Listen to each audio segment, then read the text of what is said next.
We're not okay. So here's the deal. Like, oh, we are live. Oh shit, here we go. No, okay, we're not gonna react to the comments until the end because I don't want it distracting us while we're like. Let's just do the whole thing, and then we're gonna fight with the chat at the end. Does that sound But good? they that's like why they're invested. That's like why they're invested in the fucking podcast. Well, it's gonna be a distraction.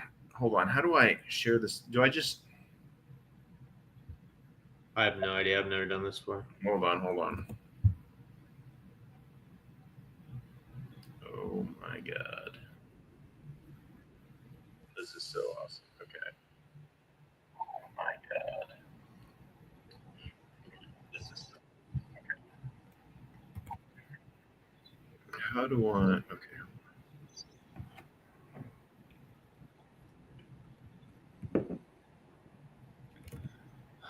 I got like 3 ultras next to me. Better way to do Yeah. this. If I drink more than 3 ultras in this podcast, it's gonna be a fucking problem. Okay. So we officially endorsed the StreamYard service. This is pretty sweet. It's very easy. Before we start, I'm gonna go grab a couple more beers. Oh yeah. Okay. Okay. Go ahead. Yeah, because I don't want to be leaving during we're talking.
Look at this fucking bunk ass closet with Seawell's one jacket.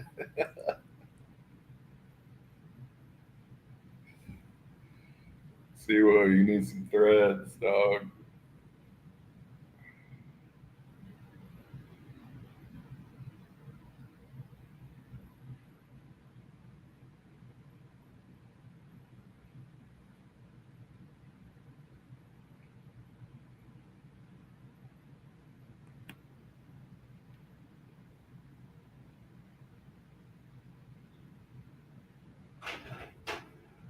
All right, I'm back. I just got so fucking lucky. Holy shit! Why? I was pulling like 2 beers out, and the beers are glass, and I dropped it, and it didn't fucking break. Nice. Oh, I don't know how that's happened. It's the first time it's ever happened to me. All right, are we good to go? We're good to go. You sent the link? Yes. Yes, we have 2 viewers so far. Perfect. Do you just only have one jacket, or what's going on in that closet back there? That's a pretty bunk ass closet. Oh, this is an office. It's not a room. That's not your closet. No. It's like for like photography stuff and shit. We got like cameras back there and stuff. All right. We're gonna if it's distracting, I can close it for you, but no, it's fine. I can't even see it with your big ass. We're gonna wait. We're gonna wait for all our fans to show up. Yeah, and we can't see any comments, by the way, so fuck you guys. Yeah, I don't know. Do I need to go to YouTube proper to see the comments? Let me see what happens when I go. Yeah, I'm gonna go to the link on Yeah. my phone and look at it. Why does it have a picture of fucking fruit on the front? Okay, I think. Whoa. I think maybe I can just go straight to fucking. I wonder if I close out this window, if it's going to end the stream, or if I can just go to YouTube and close this out. Yeah, I don't know. Oh, can we do it on our phones? Maybe. That's what I'm doing. Can you see the comments? Yeah. Austin, All I see right now is if Spencer you're saying in or out. You can suck my balls. We're gonna get to your fucking bitch ass team. All right, yeah, I can see comments. You're good, Austin. You're good, bro. I'm gonna give one motherfuck. I can see comments. You're good, Austin. All right, now I just gotta mute my phone. Yeah, I got mine muted.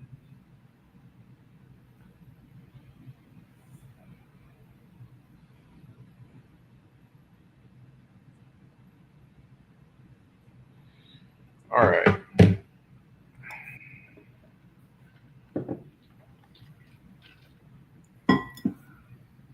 Just gonna give it a couple minutes. Let the fans trickle in. You know, they gotta fucking, I don't know, feed the kids or For you got to make sure JFEM's in here. Yeah.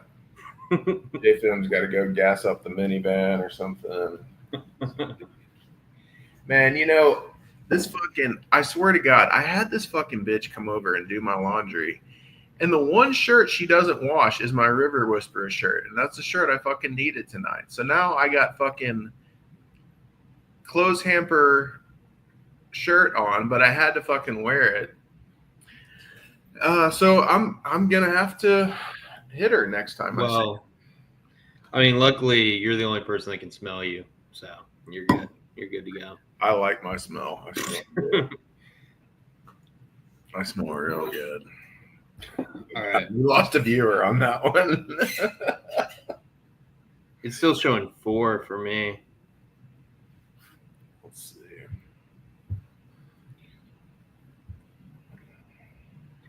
Oh, it just showed up on mine. Okay.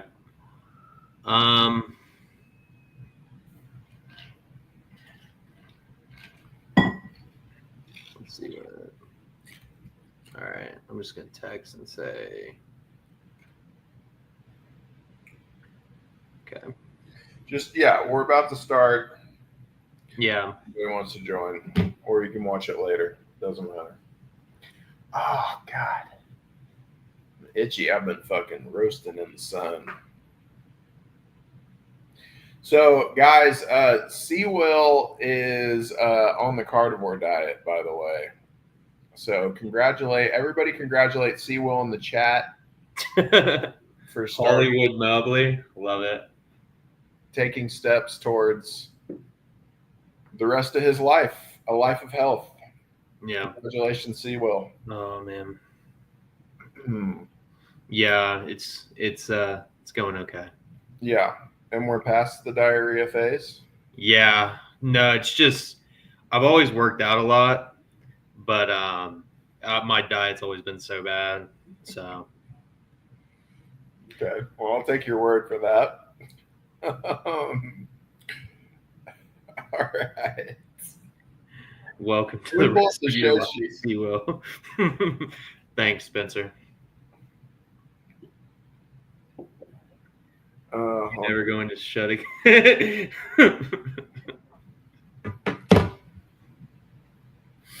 All right. Yeah, let's start. Yeah, let's go ahead and get started. Welcome, everybody. We're glad to have you in. I hope you're pleased with our evaluations and all the opinions that we have on your rosters. I'm usually not, when we do podcasts, me and Seawill are kind of like still getting our our roles defined, but I'm typically not a host. I'm more of a color guy as opposed to play by play. So we're gonna have to work that out in the future if we continue to do podcasts. But we do have a show sheet though, so that's good. Sometimes we don't even have that. So we're gonna start with just our overall thoughts and just kind of like, yeah, what was your general impression, C. Will, or something that stood out, or just what was kind of just your general summary of the auction, how it went for you and for everybody else? Yeah, so I mean, this was my first auction. I'm usually stuck taking orphans in these fucking leagues, so I can curse, right? That's No, cool. no excuse. Yeah, yes. Okay, cool. Yeah, no excuses for sure. So, I was kind of shocked at what some players went. I mean, my understanding was I didn't want to take anybody that was over 150. Obviously, that didn't happen. I have 2 players over 190. So I was just shocked at like how fast paced it was to start, and then prices like dropped dramatically like after like a week, which was pretty shocking to me. You could find some pretty good deals. Well, when you're doing an auction, I mean the prices are always going to be higher than you expect. It's just, I mean, there's like an actual term for it. It's like the buyer's curse or something like that. It's like whoever wins is the person who was, you know, willing to pay the max, and like, so no matter what, like, you're going to end up paying the most for that guy. Yeah. So I mean, it fucking sucks, because I kind of had the same idea. And I was actually, I'll say, because we all know what Charles did. We'll get to Charles. Don't worry. Fucking Charles. But, going into the auction, I mean, I kind of had like, I was kind of planning on doing more of a Charles strategy where I got a lot of like later shots and maybe some mid-level guys, and just like sniping value left and right was kind of like what I was thinking. But I honestly didn't put much thought into it as far as like, because I'm more, when it comes to auction, I'm more like feel it out and see how it goes, and then decide from there. And that's what happened. And like in the end,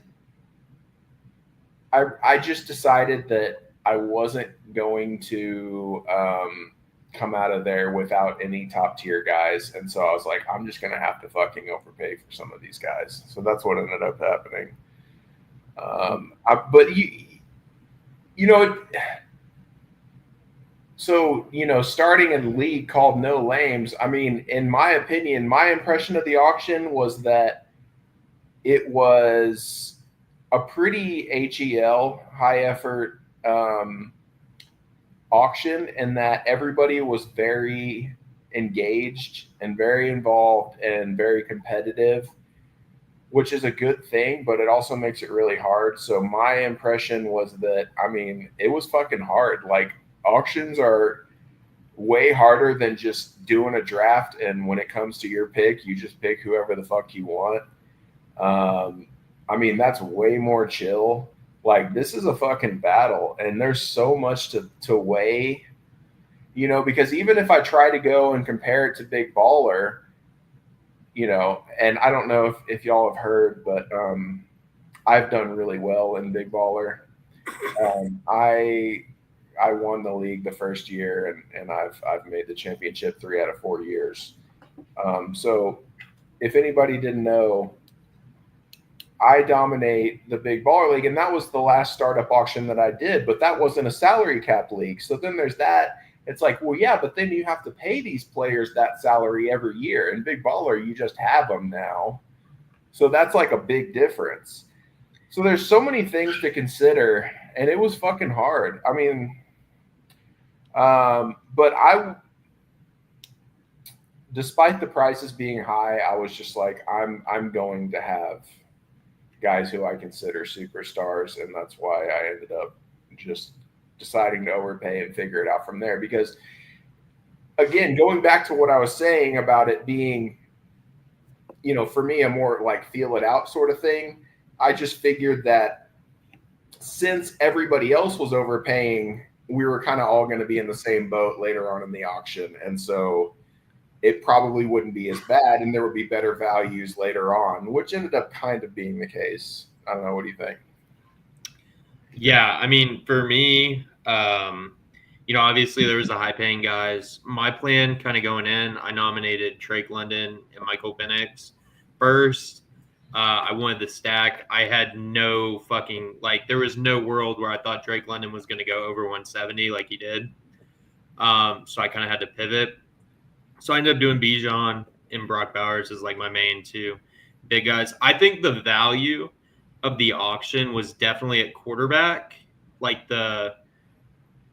after five, after the top five guys. I think that's where the value was, and then like the mid-tier receivers, the Jordan Addisons, the DJ Moores, the guys like that. That's kind of my opinion. Yeah, so I think there were some good buys, and I think some people went over. I agree on half of that, but I don't know about the. So I agree on the quarterbacks. Well, if you look at like a fantasy football website and it's telling it's giving you auction values for like a dynasty startup, they're like these people are going balls to the wall, like fucking scorched earth, do everything they can to get every single QB. And that's just not. I don't know if it's just us or if it's just not how it happens in reality in general, but I think it's just a lot of the people in this league have a lot of dynasty experience and maybe just don't, they don't really trip too much about making sure that, because QB is fucking deep. There's a lot of QBs. I don't really think that you have to fucking freak out about QB. So I do think it's the correct strategy. I wish people would freak out about QB. But yeah, no, there was a lot of QB value, but since everybody was getting that value, it's all relative. So if everybody's getting a pretty good value at QB, then the overall value isn't going to be as good. Whereas, if people were freaking out about, the say top 10 and then, forgot about the rest of the guys, and maybe there'd be a better value, if that makes sense. Now, as far as the receivers go, I kind of disagree because I just don't know if those guys like a Jordan Addison, it's a good value. You're not paying out the ass, but I just don't know. I mean, is that really a difference maker though? I think in that offense with McCarthy, hopefully panning out. I mean, Addison was pretty good last year. I think at 55, which is what I got him at, I think that's an absolute steal. I mean, how many more points is Garrett Wilson going to score than Jordan Addison a game? Oh, he's at 170. He's three times over 3 times the price. How many more points is BTJ going to score a game? I mean, I'm just being honest. I think it's great value. It's like a third the price. That's my personal opinion. I mean, all right. Well, don't mention BTJ and Garrett Wilson in the same sentence, please. Well, they're similar priced. I mean, well, I know, but you're talking about point totals as if those are going to be similar. I mean, I think they're not as far off as you think. That's my personal opinion. And okay, but I'm gonna give a bit of a spoiler here. Colin has a lot of opinions about. Oh, I do. I have a lot of opinions. I have a lot of opinions. I do. So Kyle's going to be the one with the personal attacks. I don't know really anybody personally, so I'm just going to be, the logical, whatever. Well, Joe's right, by the way. BTJ over Bay. I'm going to personally attack the people that I don't know the most. Yeah, Joe's right in the chat though. Oh yeah. Yeah. I don't have the chat pulled up. Hold up. He said BTJ overpay ! All right, I'm not looking at the chat. I'll get distracted. All right. So anyway, yeah. I mean, no. Okay, so who is it? It's No, it's Deansgate that has Garrett Wilson, right? Yeah, I think spoiler because we're going to talk about it, but I think that's literally the worst value in the draft. That's what I think. Okay. I think it's worse than anything Shamir did. Well, I don't really even think that, like, the guys that Shamir got, like, I don't really think that they were, like, horrible values. It's just, you know, the strategy portion of it. Yeah. Yeah. But anyway. We'll get into it. Yeah, we'll get into that. All right. So anything else just as far as, like, general thoughts that you want to add before we move on? Not really. Just wanted to highlight the quarterbacks. Was there anything, like, any surprises, like, versus what were your expectations and what surprises were there besides, like, it being expensive? I think the price, like, to start off with, was definitely the biggest thing for me. I mean, like I showed you, I had my bet board that I normally place bets on, like have my bets for the day, but I had like 60 names, and I pretty much got everybody I wanted to get. I mean, there were some guys that were higher up on my list, like, I mean, Olave was decently high on my list. The price just didn't make sense. Waddle, Drake London, Penix, a few other guys like that, some mid-tier receivers. I mean, my plan all along was not to go super big on receiver. So yeah, I mean, I think price for sure. Yeah, I guess.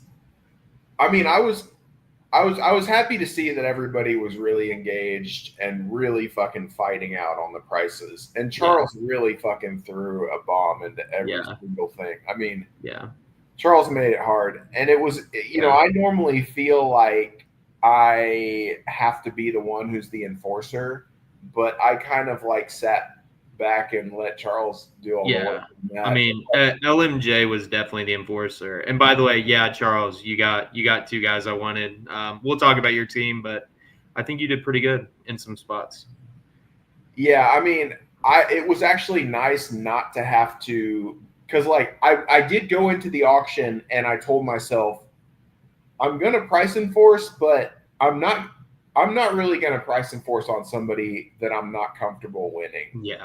You know, because like I don't want to price enforce on somebody that I'm gonna be pissed if I win. So like I'm glad that I really didn't have to do that, because in some auctions it's like you almost have to, otherwise you Crippy knows ball.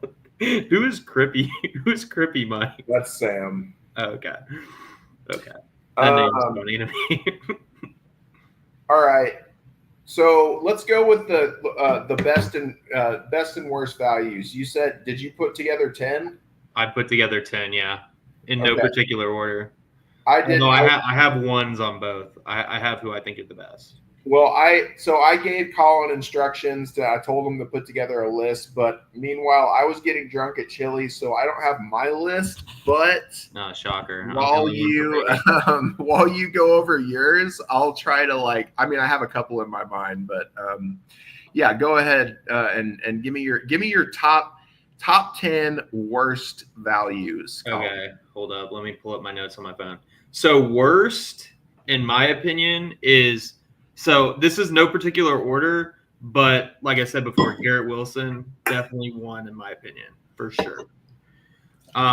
So he's one, but then the rest is kind of in no particular order. All right, why Garrett Wilson? Why Garrett Wilson? Yeah. I think he's in that, I don't know, 13 to 20 range, but you're paying him like he's a top 7 guy. Plus he's in a horrible, the offense shouldn't be that good. I mean, so I don't know. I just don't see it personally. He, like, for that price you could have got, or for similar prices, who could you have got? Hold up. Let me pull it up because I don't have it in front of me. But like a guy, like, I don't think Drake London should have went for 170, but I think his prospects are definitely better than, Garrett Wilson. I think you can go to the top performers player stats and sort by salary. And Yeah, I don't know how to do that off the top of my head, but like, Go up to player research at the top, and then hit top performers player stats, yeah. and then sort by salary on the right, and then you can sort by position and then sort by salary. Oh, I see it. I see it. I see it. Okay. All right, here we go. Yeah. So I mean, you're paying. So Drake London's like 9 on salary. It looks like. Is that right? Why is this going by score? It should be going by set. You got to sort by salary. There we go. I got it. I got it. Okay. Yeah. So I mean, Puka's $12 more. Nico Collins, who I think is better for sure, is 168, so cheaper. I mean, AJ Brown. I mean, I know he's a little bit older, but he's definitely going to perform better, and he's still. He's not that old. I mean, he's fucking. Yeah, that's what I mean. But he's older than Garrett Wilson. He just turned 28. Yeah. No, I know. I mean, I like Rashee Rice over him too, and he's a lot cheaper.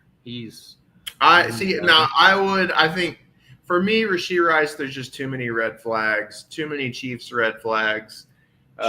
Sure. But I'm just saying my personal. I mean, my thing is like I just don't see Garrett Wilson as a top, 10 amongst those other names. Yeah. I mean, it just seems expensive to me, and that's.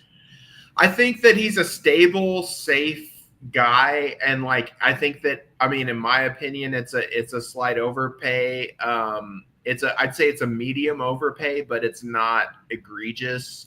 I don't hate it, but I don't like it either. But if you look, there's some guys around him that you would much rather have. Nico Collins, I totally agree. Puka, I totally agree. Drake London, I would like all those other guys. But so he's the worst within that tier. Yeah. But I think there's no doubt he's a good player. He's young, and I think that he's a safe, consistent guy, and I think he's really good. So I don't hate it, but I don't like it. Yeah, I hate it. I'm just not a Garrett Wilson guy, but he'll still give you 1,000 yards, but put some respect. All right, next on the list. All right, so next, and this is now in no particular order, I have JSN at 160 for similar reasons. I just think he's super expensive too. What are your thoughts on that? So I went into the draft with like JSN as one of my target players, and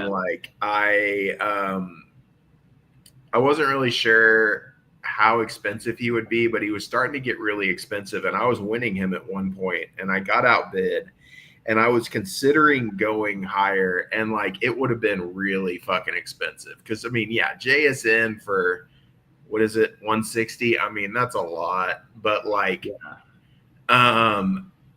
remember I was texting with Austin, and we were talking about JSN, and he goes, Austin goes, he's DJ Moore. I was like, for some reason, I was like, oh my God, he's right. But the difference is DJ Moore's 65, No, for sure, but that's what I'm saying. So exactly. So that's what I'm trying. I'm extrapolating. I'm extrapolating that out, and it's like I just don't. Yeah, I don't really know if JSN's ever going to be one of those guys that people are creaming their pants over. And for me, it's all about accumulating value.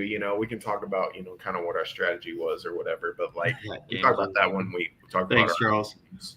But for me, it's just all about accumulating value. And I just don't really, I don't know if he's going to be just one of those guys like a Brian Thomas where people will just fall all over themselves to get him. So I think he's really good, but it's too much for me. Yeah. Yeah. I just don't love it. So I'm just going to move on. The next guy I have on my list is Jameson Williams at 96. I mean, like, where the fuck? So you just hate wideouts. Because all mine are going to be running backs, but I got some running backs. Okay. J-Mo, yeah. I mean, that is goddamn. I mean, so that's the number 17 most expensive wide receiver. Yeah, he's like 30. He's like wide receiver. He's in that 25 to 30 range. I mean, I think Jordan Addison's much better than he is, to be honest. Like, I keep talking about my players. I could show some other guys, I think, but I mean, I don't think that. I think I really do. I think Jordan Addison is a good player, but he doesn't really have like the elite talent set that J-Mo possesses. But I just don't really know if it's going to actually turn into elite production for obvious, many obvious reasons. But yeah, I mean, like, so if you look at, so J-Mo's number 17, like, so from 17 to 27, if you're looking at that list, the next 10 guys, what 10 guys out of those it's J-Mo, and then number 27 is DJ Moore. So from J-Mo to DJ Moore, which one of those would you take over J-Mo?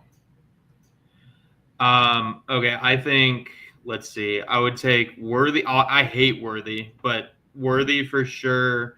T. Higgins for sure. I mean, the only guys I'll tell you who I wouldn't take. Who wouldn't you take? That would be better. I wouldn't take Mike Evans. I wouldn't take Michael Pittman. Pittman is egregious. Oh my God, that's got to be on my list. It is. I wouldn't take. That might be it. I mean, you could make an argument for Hill, but he's a little bit older, but he has elite production, pretty recently. Yeah, I mean, he could just be back to Tyreek this year. Yeah, I mean, I don't think there's I think there's like 3 guys between 17 to 30 that. Just a real quick, if we could just take a sponsor break. White Claw Surge. I don't know if y'all have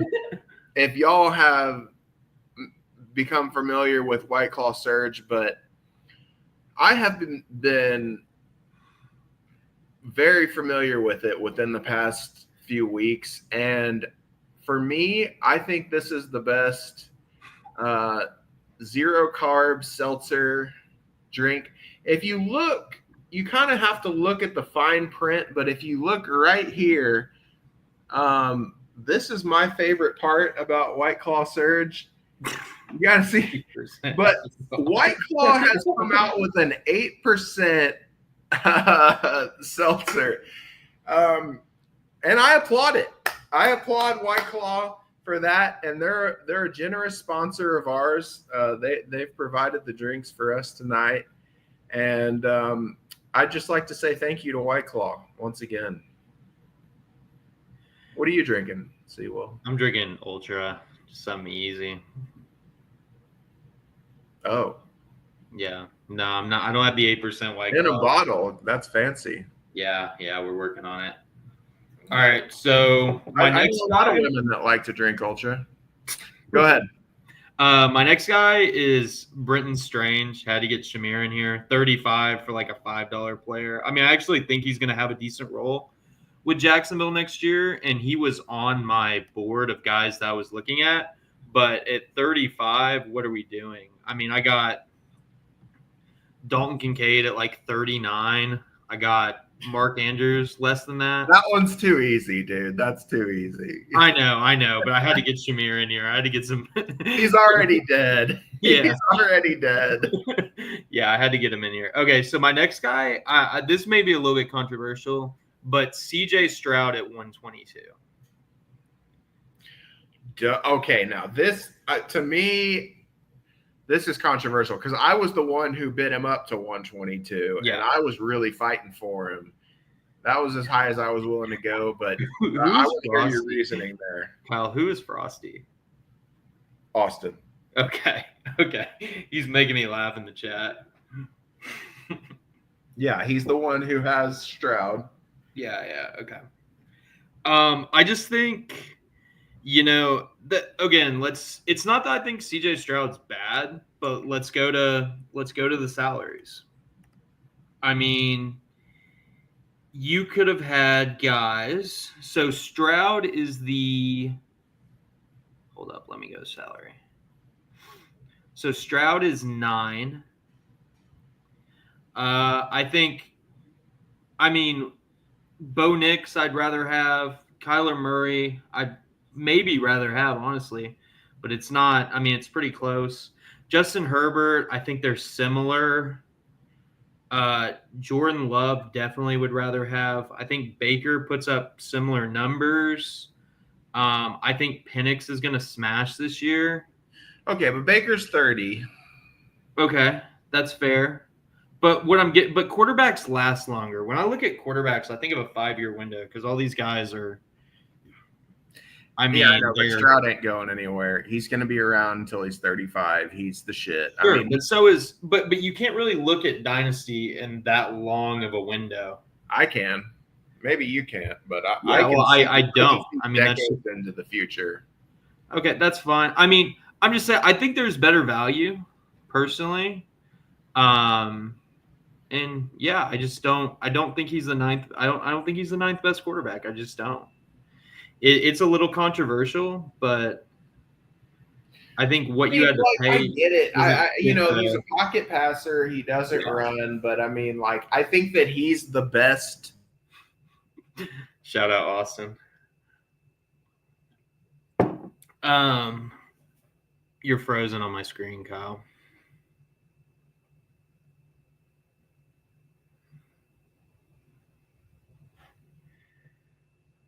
Where were you before 2020?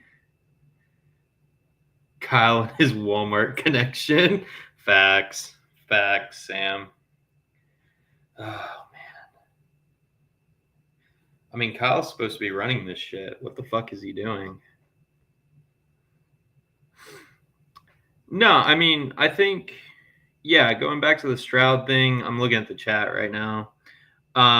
Yeah, I think Bo Nix outscores him. I think Kyler outscores him. I just, I think at that price you want somebody with a little bit of rushing upside. And Stroud also has some new weapons this year, and you can't really rely on Nico Collins to be healthy, to be honest. At least for a full season. So I question some of the stuff around him, to be honest. So yeah, that's just my opinion. I don't know where Kyle went. Noel. Yeah, Noel. Can you hear me, Kyle? Okay. All right. Okay. Can you hear me? Do you read me? I can hear you for sure. Okay.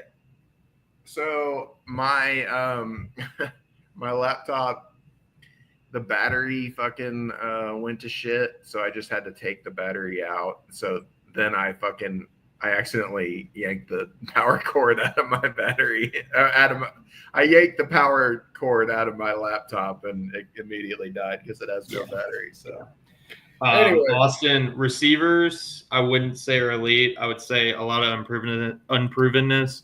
Tank Dell's not playing next year.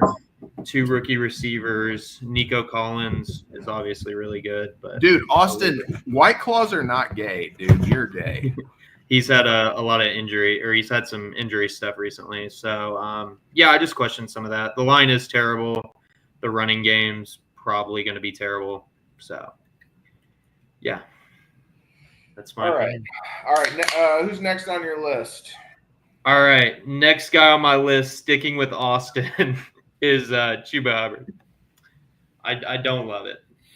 Okay. Oh, yeah. Okay. No, never mind. I do like Chuba Hubbard, but I kind of agree. Go ahead. Chuba Hubbard at 70. I mean, I just think there's better guys.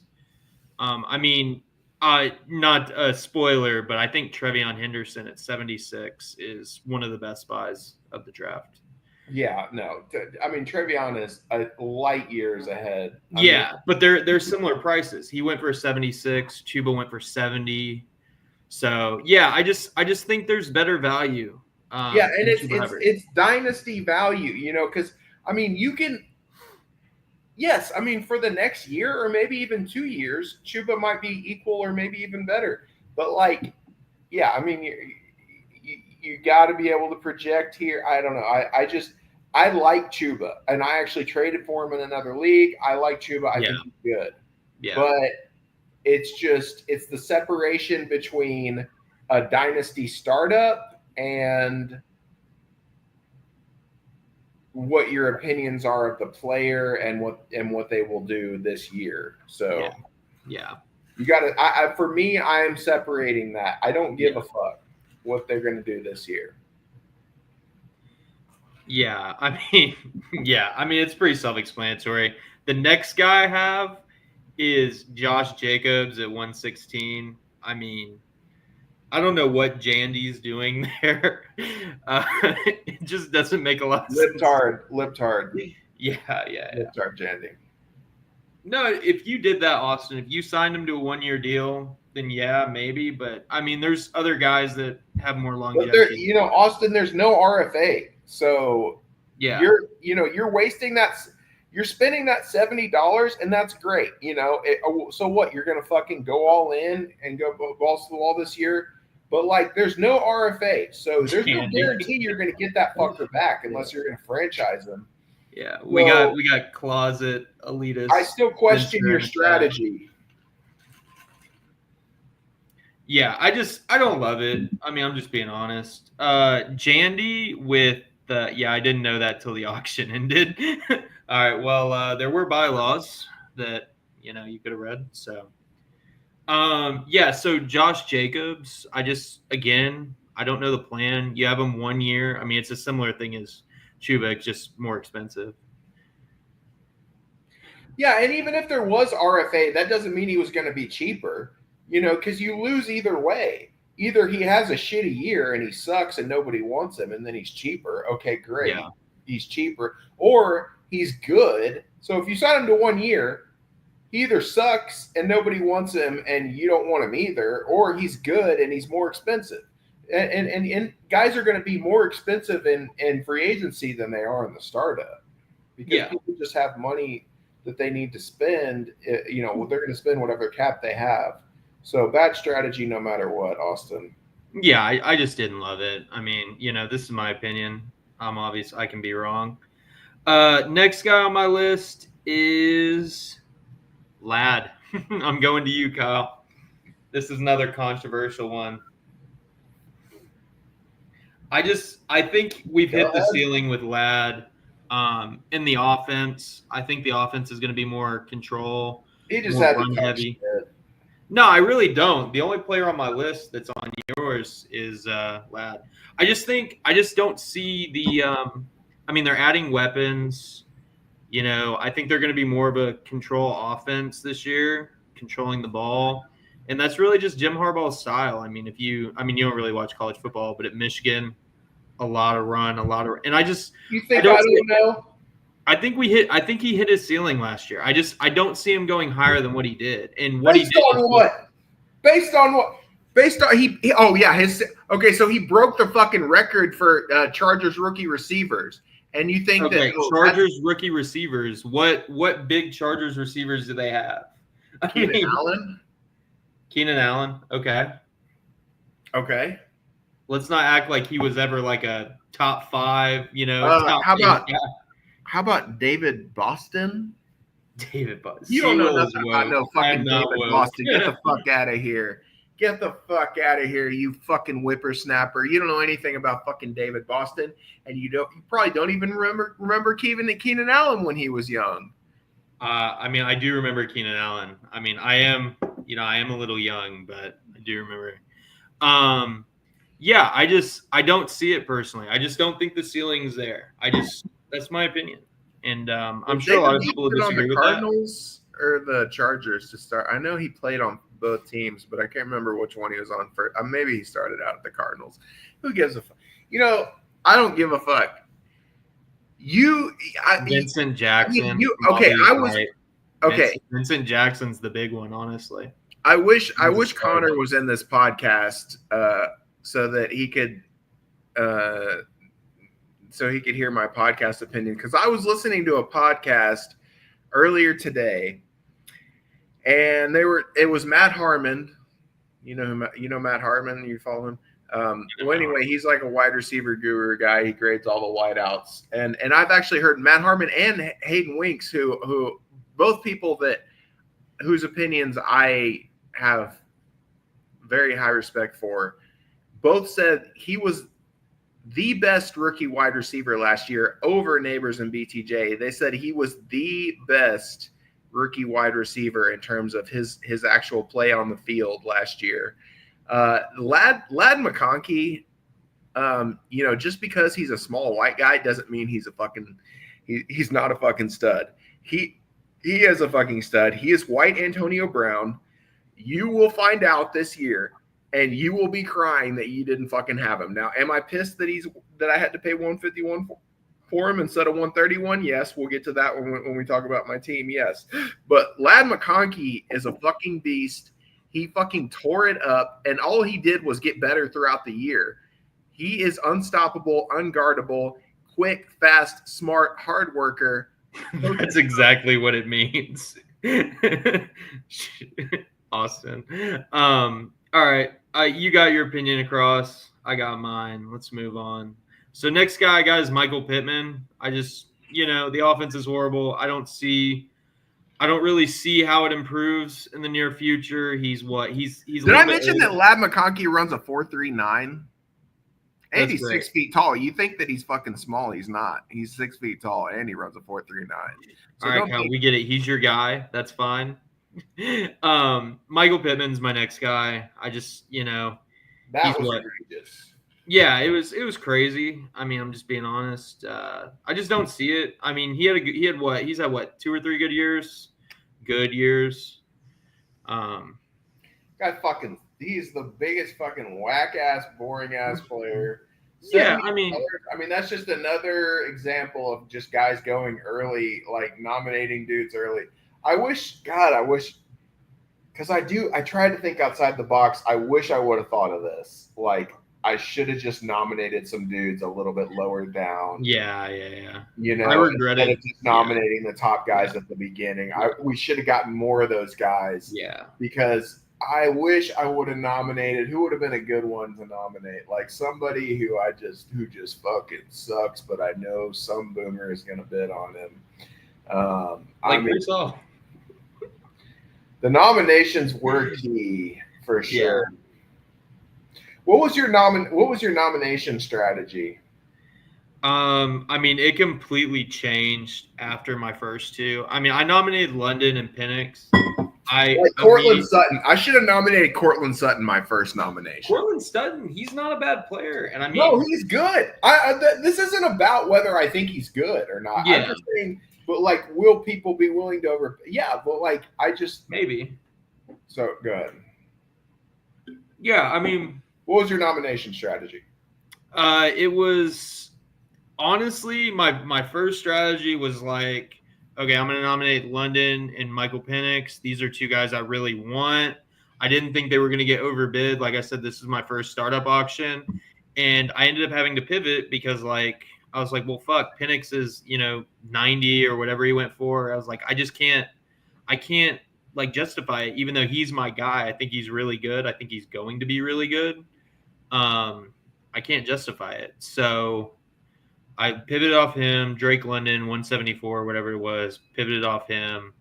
And then I started nominating guys who I thought other people would want. So I'm trying to remember who I nominated. I think I nominated BTJ or somebody like that.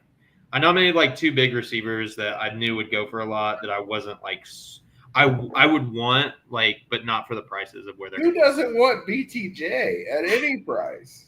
Yeah. All right, let's move on to my last guy.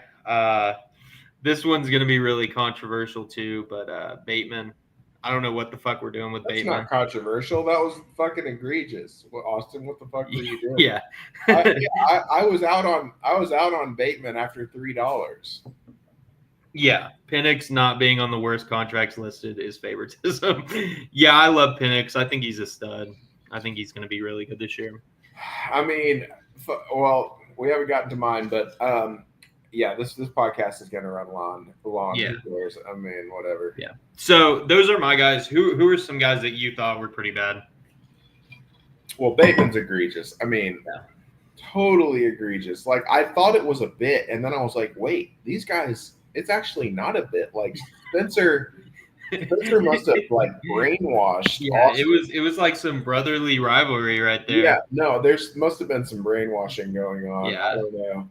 I yeah. mean, they probably teach that. Well, I mean, Spencer went to Georgetown. I think that's just Spencer or Austin said 4% of cap. all Spencer learned in college was brainwashing. So Yeah, I makes mean, sense. he's a closet liberal elitist. We know East Coast elitist. No, he's just out in the open Oh, liberal. okay. Okay, so for me, I was like walking around my house chuckling to myself, thinking about Josh Jacobs. I mean, Josh Jacobs for me, I don't know. I mean, it may not even be the worst, Give but like out. it was the one that like really stood out to me where I was because it was right in the very beginning of the draft, and I'm like, oh my God, you fucking boomer. $116 for Josh Yeah. Jacobs. I mean, get the fuck out of here. I mean, let me scroll down. You know, I got Pacheco for $31. Wouldn't be surprised at all if he outscored Josh Jacobs this year. Yeah. When we get to my goodbyes, he's on there. Yeah, no, I thought, yeah, I love that buy for me. Yeah. So, I mean, let's see. So Josh Jacobs, $116. Let's look at the guys below him. Christian McCaffrey for the exact same price. Get the fuck out of here. There's a lot more risk, but there's a lot of upside too. Yeah. Charles. I'll take Chase Brown. I'll take Derrick Henry. I'll take I agree. let's see. I mean, the problem is there. I mean, I'll take Pacheco for 31. Relative. All the rookie running backs under him: Harvey, Trevion Henderson. Hampton's a little bit more expensive. He's much better. Yeah, I mean, just egregious for me. And but honestly, you know, probably that was probably my number two. My number one was actually probably Saquon. Yeah, I mean, I get the logic with Saquon. I mean, he smashed last year, but he had a lot of carries. We know what the numbers are like with people who have that many carries. Yeah, I mean, it doesn't surprise me that he went for that much. He wasn't on my radar. I mean, I wasn't going to pick him. Yeah. No, I know. Yeah, no, it doesn't surprise me that he went for that much either. It doesn't surprise me that he went for that much to somebody bad. Yeah, I mean, somebody bad was going to pay that much. But, I mean, Saquon for 162, I'm sorry. Like, this year is not last year. Saquon is an old running back with a lot of tread on the tires and a long injury history. And you're paying for last year. I mean, go look at his fucking career stats. Yeah. You're paying for last year, and that shit is not going to last. You are hoping that somehow he can repeat. But if you study NFL history, it's unlikely to happen. Yeah, for sure. Anybody else that sticks out to you?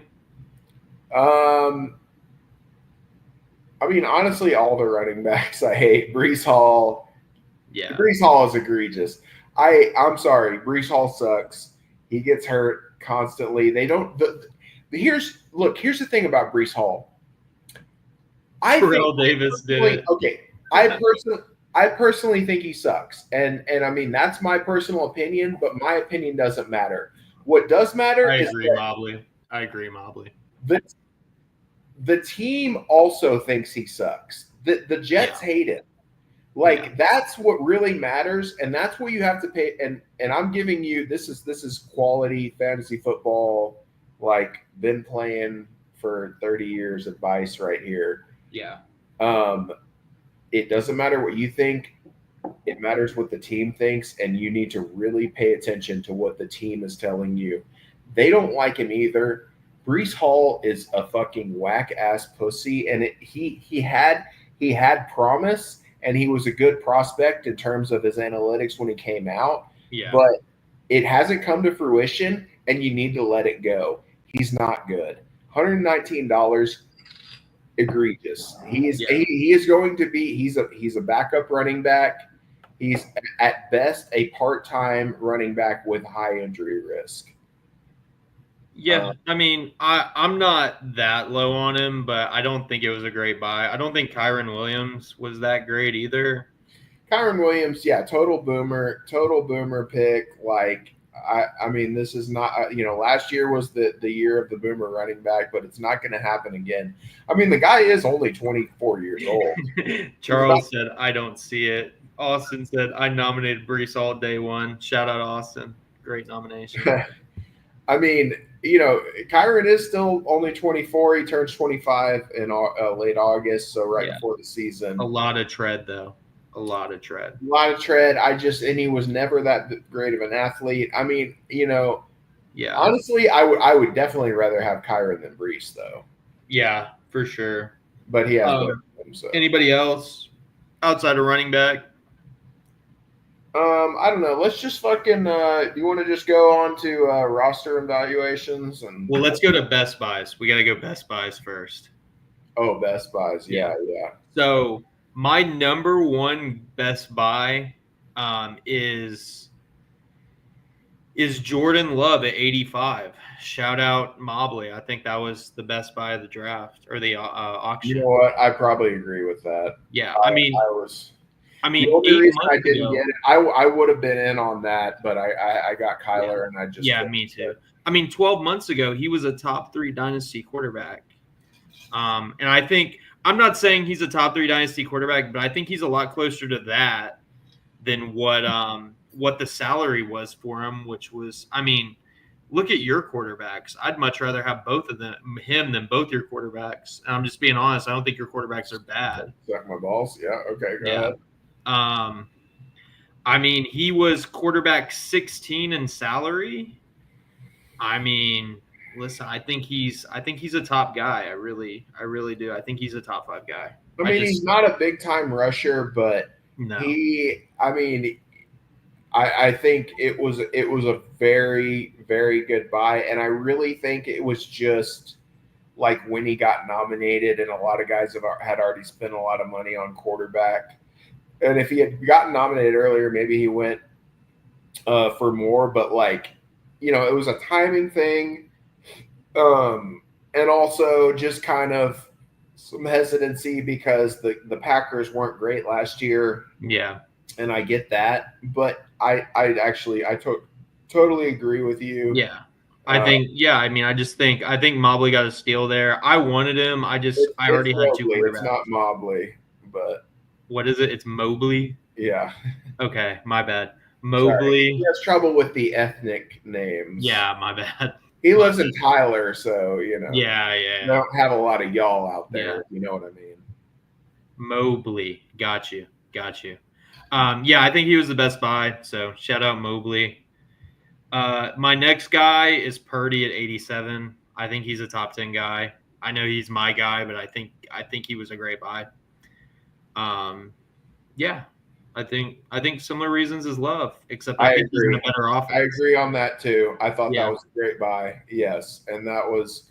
Yeah, I thought both of your quarterbacks were great buys at their price. I didn't want to put too many players of mine on the list because obviously I don't want to be too biased. I'll put it on my list. Nick's was a great buy. Both of those were good. And honestly, yes, I would trade my top 2 quarterbacks for your top 2 quarterbacks for sure. Easily. Yeah. And listen, I think quarterback. It's going to be a theme with quarterbacks. I think quarterback was probably the best bargains.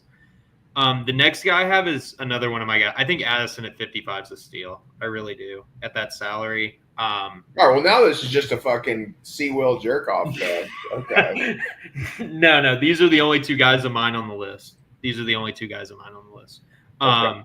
But yeah, I think Addison's a good buy. I think, like I was telling you earlier, I think quarterback and mid-tier receivers was the move.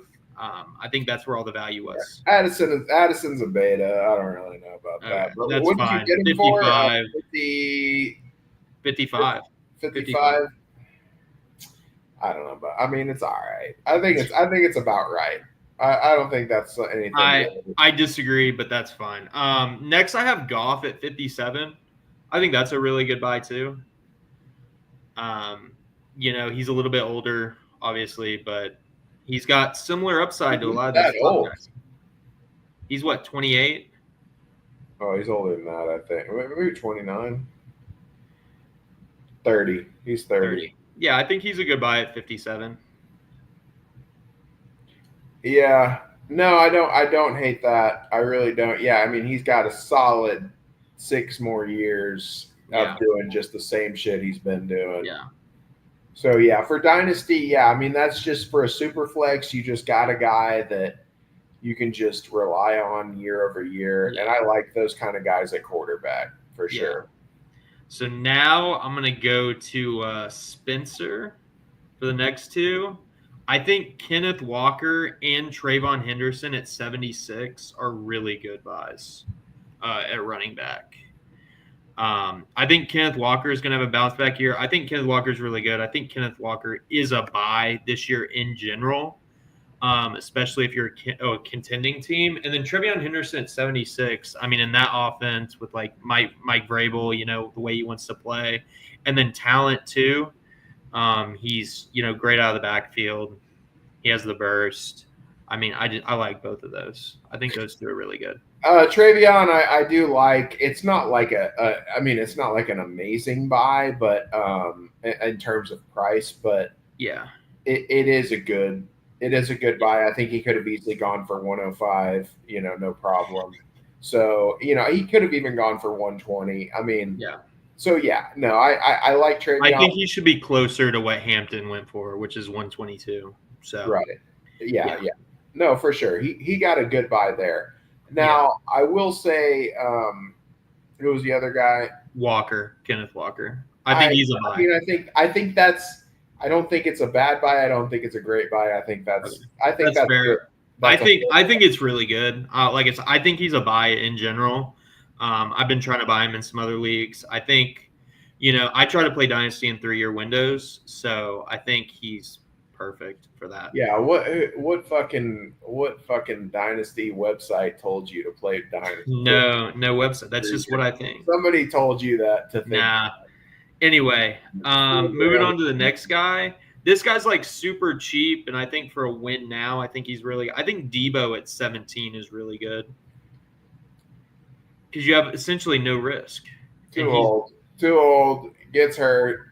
He's dust. Total dust. He is washed. Okay, I'm just giving my opinion. I think Debo at 17 is good. River. I think it is. Yeah, he is washed in the fucking river. Okay. Debo's so washed. Okay, that's fine. I just think there's little risk there and there's high upside. It's just my opinion. I think. I mean, obviously the situation is good. Yeah. But again, I just think, I mean, I'm not really thinking about like how do you like Debo but hate 25-year-old Bateman? Because Bateman has Lamar Jackson at quarterback. That is why I hate. Sorry, I was responding to Austin. Yeah. Okay. Here's a controversial opinion for a good buy for me. Puka Nacua at $182. I think it's just right. I think it's actually a good buy, relatively speaking. I think that Puka could have gone for 200, and I wouldn't bat an eye at it. It's not like an amazing price, but relative to all the guys that went around him, I'd prefer him. I think I'd probably even prefer him to CD, honestly. Yeah, no, I mean, in my personal rankings, I have Puka. I mean, it's all preference, but I think he's in the 5 to 7 range. I mean, I think so. I mean, I personally would have him maybe at 6, but yeah, I think it's about right. I mean, when you do best buy, I think salary has to come into it, and I think at 182, you can't really be a best buy. That's just my opinion. Well, yeah, I mean, it's not. I think it gets close when you're at the guys at the top. There's going to be guys fighting for him, but yeah, I'm just looking at relative. Like, I would rather have Puka at 182 than Amon-Ra at 184. I'd rather have him. I disagree with that. But go on. You do disagree with that? I disagree with that. I mean, I don't know. I just see like the star power in Puka. I think that he's like the superstar. No, I get it. I mean, again, those top guys. And a superstar. Like, I mean, that's why I got him, because you look at his fucking stats and it's like they're fucking off the charts, really. I mean, I don't know. Yeah. For some reason, he's just exciting to me. Yeah. Well, the next guy on my list is McCarthy at 71. I mean, listen, whatever Kevin O'Connell thinks, I'm just going to go with. If he can turn Sam Darnold into like a borderline MVP candidate who literally before he went to the Vikings, I thought he was like maybe the worst quarterback in the league. Whoever he likes, I'm in on. So, yeah, McCarthy at 71 I think is really good. There's some risk there, obviously, but McCarthy should have been more expensive, I think. Shout out Charles on that one. That was, I mean, it's just like I already had my QBs at that point, and I'm trying to, And I think exactly with Love, too, it was a timing thing. Yeah. And that's smart. I mean, a lot of the auction is about timing. Yeah. So I like my buy of Pearsall personally. I think it's a little expensive, but I don't think it's horrible. Well, I think that it's a great price for what the bet is, and the bet is either he blows up or he's a bust, because like he's a very like high risk reward player, but if he blows up, like it's unbelievable, So, here, I'm going to respond to Mobley really quick. Mobley, sorry, I had a friend who his last name was pronounced Mobley, so I'll probably continue to say it, but I'm going to try not to. Mobley. I think Kyle Pitts at 34 is pretty good. Did you see what Michael Penix said today in an interview? He was like, Kyle Pitts was getting the ball a lot today. That's going to continue. It's going to be like a reoccurring theme. So I don't know. I like Kyle Pitts. I like his talent, but he just hasn't done shit. So he's not going to be on the best buy, but I don't think it's bad. I think it's pretty good. A buy that I didn't like, Dalton Kincaid. I mean, that by you, I can't. Yeah, I mean, the two tight ends I got outside of Bowers, I'm hoping for a little bit of a bounce back. I mean, Mark Andrews didn't have a bad year. Kincaid has been good.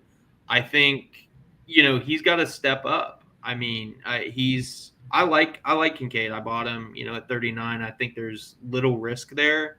He's young. There's no true alpha pass catcher, so I had Keon Coleman and I have Dalton Kincaid, and I'm just kind of hoping that one of those guys hits. Hopefully it happens. We'll see. Yeah, there are a bunch that I'm missing on my likes and don't like, so we'll just get to them in the roster evaluations. Yeah. Let's just go ahead and do that. Hold on, I got two more buys. I got two more good buys. Good buys. I got David Montgomery at 30. I think for the production is really good. I know he's old, but for a contender, I think it's pretty solid as long as he doesn't get hurt. And then DJ. I mean, I like Montgomery in general. Yeah, I don't hate it. I don't think it's like an amazing price, but I think it's pretty good. I think he should be going at least double that if you base it off production for this year. And then DJ Moore at 65. I mean, I like him over a lot of guys. I mean, he's a number one receiver. I mean, he's a pretty good receiver too in fantasy, and he's not that old. He's 29, maybe 28. I mean, he's got at least 2 years, maybe 3. And I mean, like I said, I play Dynasty in 3-year windows. So I play Dynasty in 3-year windows.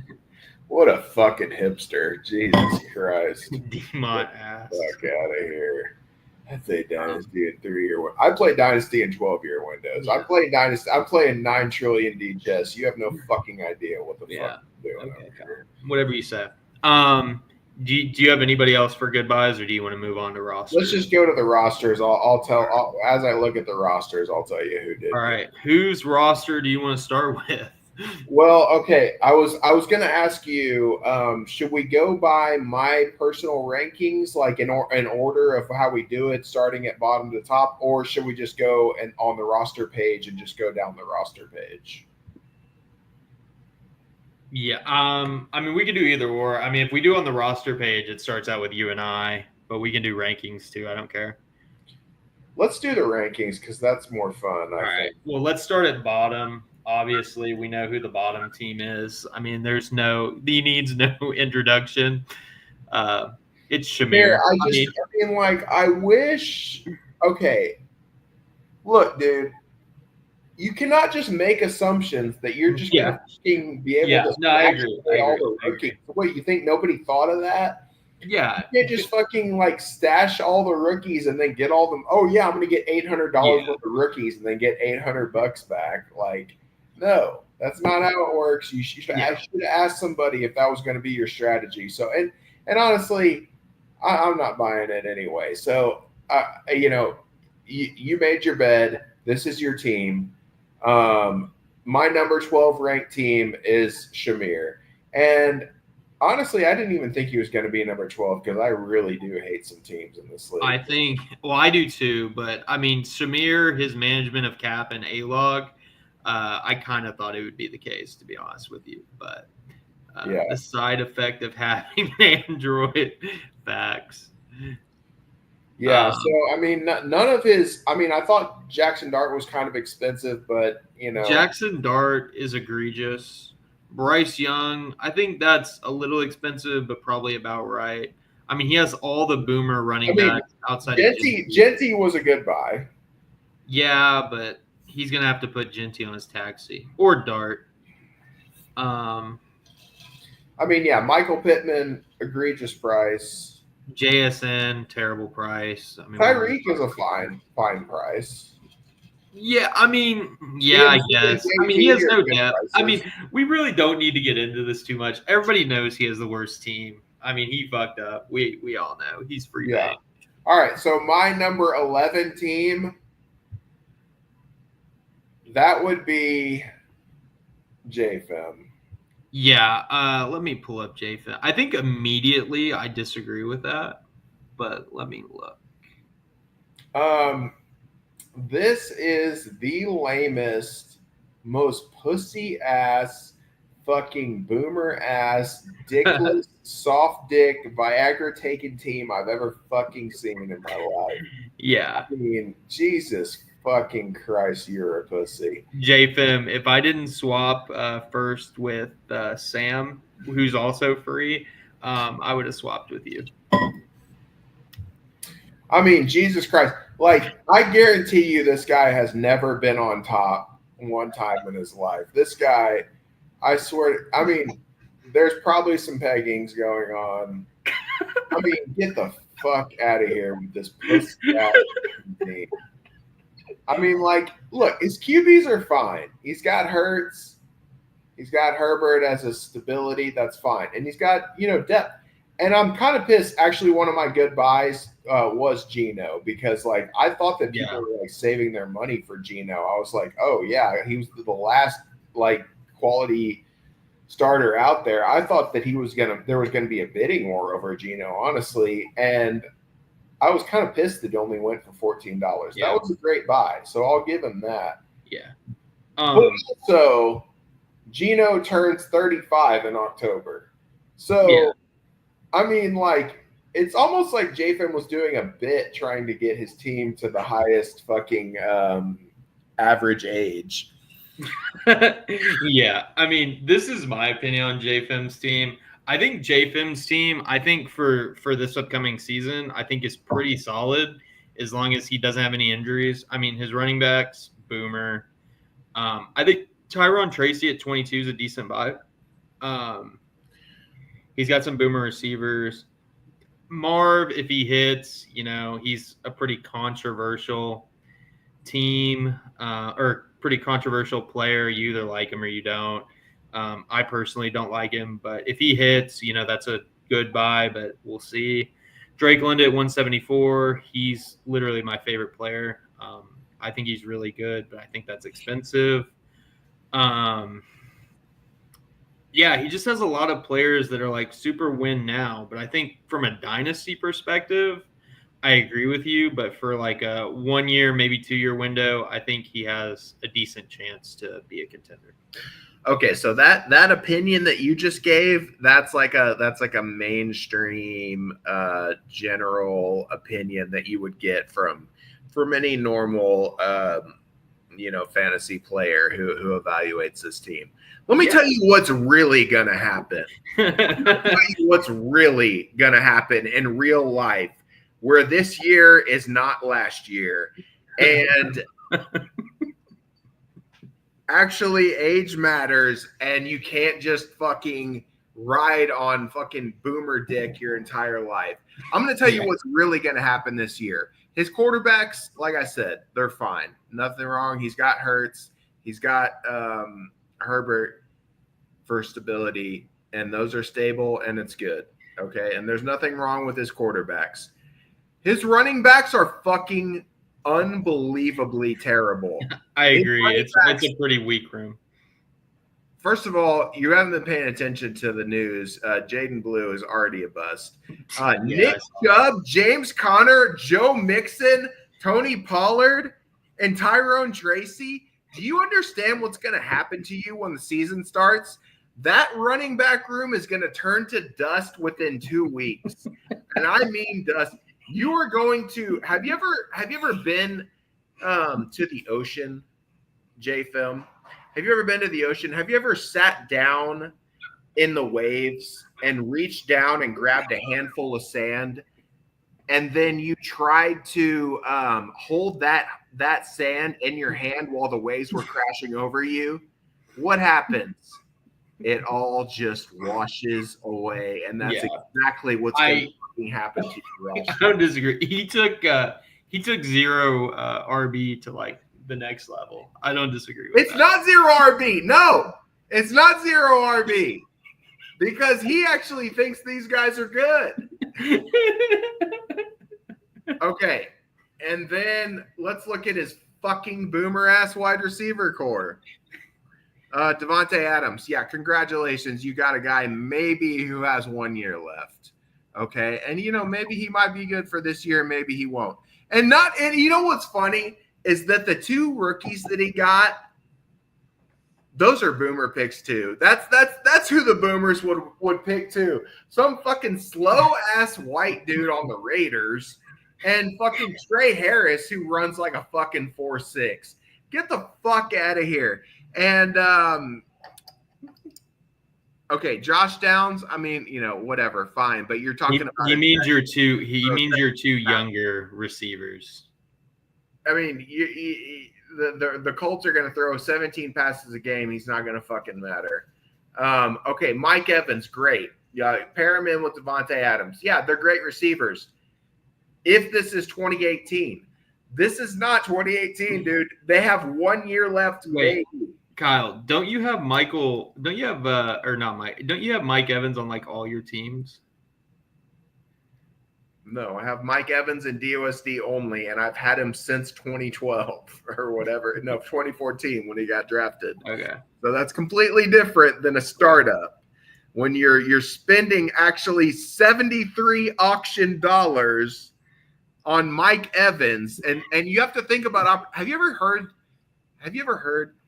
Kyle, are you seeing the chat right now? Have you ever fucking heard JFM about opportunity costs? Maybe you should look up the definition of opportunity costs, you fucking stupid piece of shit. So then it's so funny because, just tell me you're a boomer without saying you're a boomer, that the fucking young guys that you actually pick are the most boomer ass young guys you could fucking pick. I mean, Marvin Harrison, we already know that motherfucker's a bust. He's the slowest bitch. So all you do is just pick any young guys that you got are just the slowest guys that you could possibly fucking find. It's fucking egregious. I mean, okay, Drake London, he's good, whatever. Juwan Jennings, I mean, he's good. Maybe he's good for this year, and that was actually he's a good win now player. He's another good win now player. That's a fine win now player, and that's actually a really cheap price for him, and that's on my good buys list for sure. And that to me is just LEL by everybody else for letting him get him that cheap, and I'm kind of just pissed at everybody else. Kyle, JFIM said this is a salary cap league. Kyle, Mobley said this is an elite part of the podcast. Kyle, what do you have to say about JFIM's comment about this being a salary cap league? I don't know what the fuck you mean. Me neither. I don't know what he means by that either. I mean, yeah. I agree with you. I think his team is fucking dust. Yeah, 2 years max.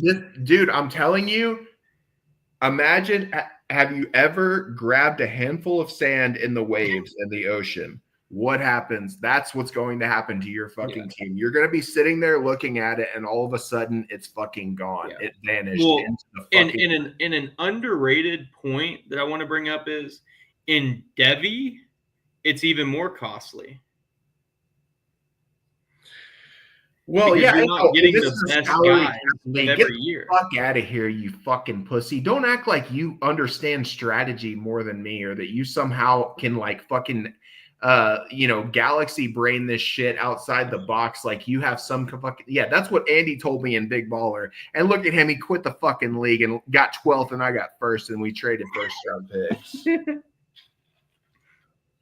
There we go. Shout out Mobley. Dude, all you're fucked. Let's move on. You've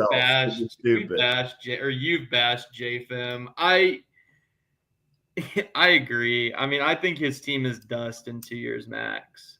It's the most egregious team. I mean, there's a guy like this in every fucking startup. You are the fucking clown, JFM. Kyle, JFM says you're living on one championship from like 8 years ago. Okay, bro. Okay. Let's see how many championships you get, dog. All right. Well, I think JFM's got enough abuse. Let's move. No, he hasn't. Actually, let's take a look at his tight ends. So this fucking George Kittle's old ass. Gonna turn 32 in October. Hunter Henry. I mean, goddamn, are you fucking? Hey, hold up. I want zero slander for my Arkansas guys. Okay, Hunter Henry's a stud. Shut the fuck up. Okay, but you're paying money in a startup for his ass. Arkansas legend or whatever. I mean, goddamn. Legend. And you know what? We haven't even fucking calculated in that he's got a fucking winning bid out right now on Kirk Cousins. I mean, this guy is just like, I mean, it's a bit like he's trying to get his average age up above 30 for his whole fucking team. If you look at an NFL team, I mean, like the oldest team, like the average age is 26 or 27. He's definitely above that. Hey, listen. Hunter Henry is a stud. Shut the fuck up. No Hunter Henry slander. No Arkansas slander at all. Well, the reason we're talking about you second, JFM, is because you're second from the bottom. Yeah, I'm an Arkansas alum. Your team is big trash. Yeah, I graduated in 2023. All right, let's move on to Chase. You're an Aggie, aren't you? You're a fucking Aggie, aren't you, Austin? All right, we're gonna move on to Chase, and I mean, yeah, okay, he got some good guys, but I mean, what are you, a fucking retard? Like, you don't know how to manage your fucking money. I mean, honestly, 16th, Charles. You were doing fine, but you can't just blow all your money on 4 dudes. Hey, Austin, what happened the last time we played Texas? We beat y'all's ass. Okay, well, if y'all are talking about fucking... All right, I'm done with it. We beat their ass. I got to take a piss anyway, so y'all can talk about Arkansas College if you want. Oh, my God. All right, Kyle's going for a piss. All right, he wanted to talk about Chase's team next. I mean, for me, I don't really see a big difference between shit-talking Shamir, bashing Shamir and bashing Chase. I mean, Chase has better players for sure. but he has similar depth, which is 0. Yeah, I think Chase is going to struggle. I'm not going to be as animated as Kyle, but I think Chase is going to struggle. Joe Burrow at 173. I mean, he had a great year last year, but I'm just not really high on paying like guys who have no real rushing upside that much. I think Baker is solid buy for what he is. Jamar Chase at 203. I mean, pretty self-explanatory. Brandon Cooks, talk about washed. DeAndre Hopkins, washed. Rashid Shaheed, honestly, maybe decent price. I don't know. I actually like Devontae Smith at 108. I think he's underrated. Devontae Smith is a fucking bitch ass pussy. He weighs like 170 pounds. That guy is a non-difference maker.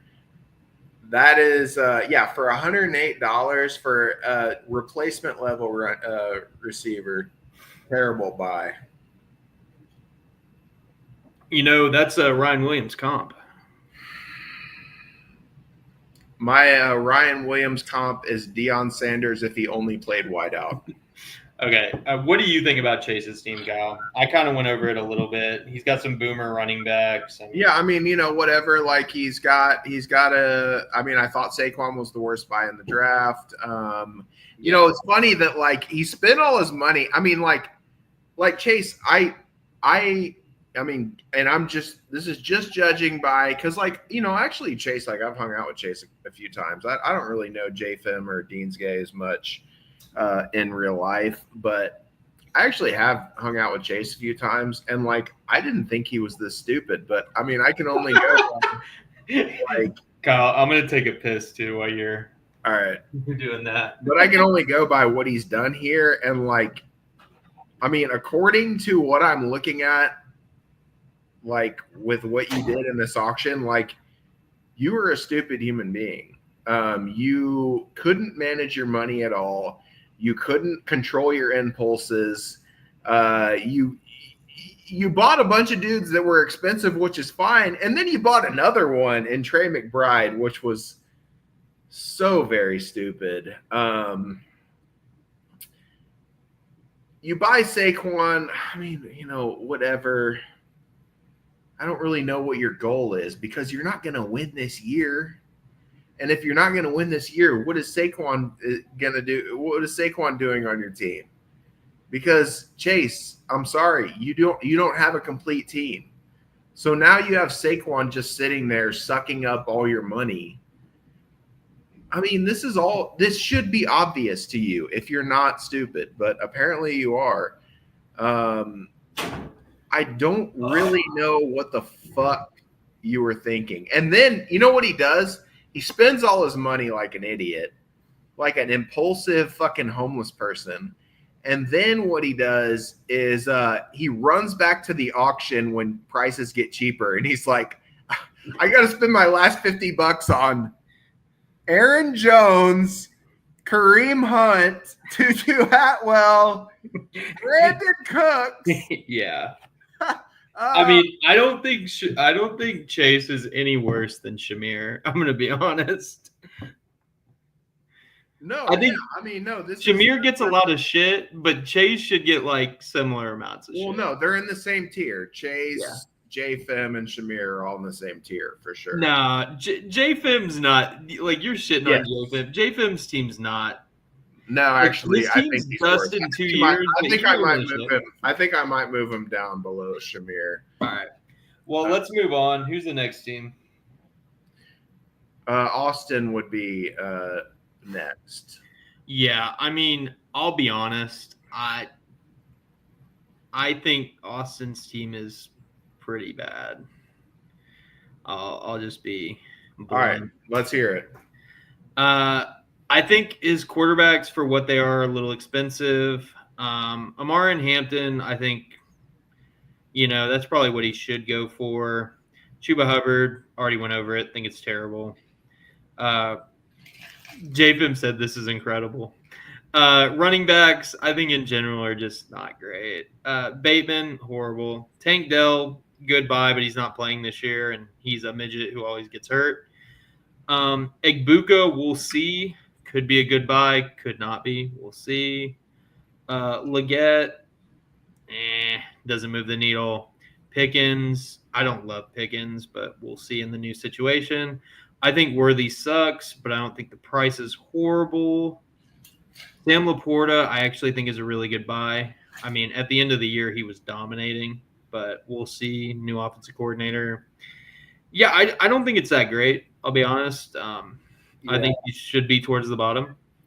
I mean, I think, the only good thing that I thought about Austin's team was that, he picked relatively young players, but I think that I think Caleb is a bad buy. He was one of my worst buys of the draft, I think. And I understand what you mean about Stroud because, he is a pocket passer. He doesn't really run. I mean, I get that. And I think it's maybe a slight overpay, but I was going to make sure that somebody paid a lot for him because I do think a lot of him as a pocket. I think he's one of the best pocket passers in the league, but I just don't really know how. Yeah, I mean, my problem is, and it was the same thing with Burrow. I know Burrow crushed. His defense is horrible again. He may crush again, but just spending that much on somebody who has no rushing upside, it worries me because there's no floor there. With the rushing guys, you get some floor. Yeah, and also, I mean, Caleb Williams is a fucking faggot, dude. Listen, he cries in his mom's arms when he loses. Yeah. I mean, this is my thing. I think if you're a receiver, you can paint your fingernails and be a diva and stuff. But if you're the quarterback, you're supposed to be the leader. Everybody looks to you. All this stuff. I mean, I think if you're a man, you can't paint your. Okay, that's fair. I mean, that's my opinion. I mean, Ryan Williams paints his nails, and you suck Ryan Williams off. So. Well, I didn't know that before I bought him. I don't know. Ryan Williams may be on the block in big baller for those that are in the league. Yeah. You mean Devonta Smith light? No, Deion Sanders heavy. So, all right. Yeah, I mean, I don't know. There's just not much to say about this team. I mean, I don't love it. I'll be honest. It's pretty underwhelming. It's just it doesn't have star power, and I think that I understand that you don't want to pay, but see, this is what happens, and this is why I'm glad that I didn't just sit it out at the very beginning. Yeah, is because this is what happens when you sit it out. Yeah, it's if you refuse to pay prices that you think are too expensive, for sure, Mowgli. If you think you refuse to pay these too expensive prices, this is what happens. You get a lot of mediocre dudes, and you probably pay too much for them. So for me, I think Austin has some good teams, at least in the leagues I'm in. I can't speak for leagues I'm not in that he's in, but I think his Corona team is good. If I'm not mistaken, I think his Big Baller team is pretty solid too. I haven't looked. But, this one, it just leaves me a little bit scratching my head. I'll just be honest. All right. Yeah, let's move on. I think we kind of got the point across there. Let's go to the next team from the bottom, which would be Sam.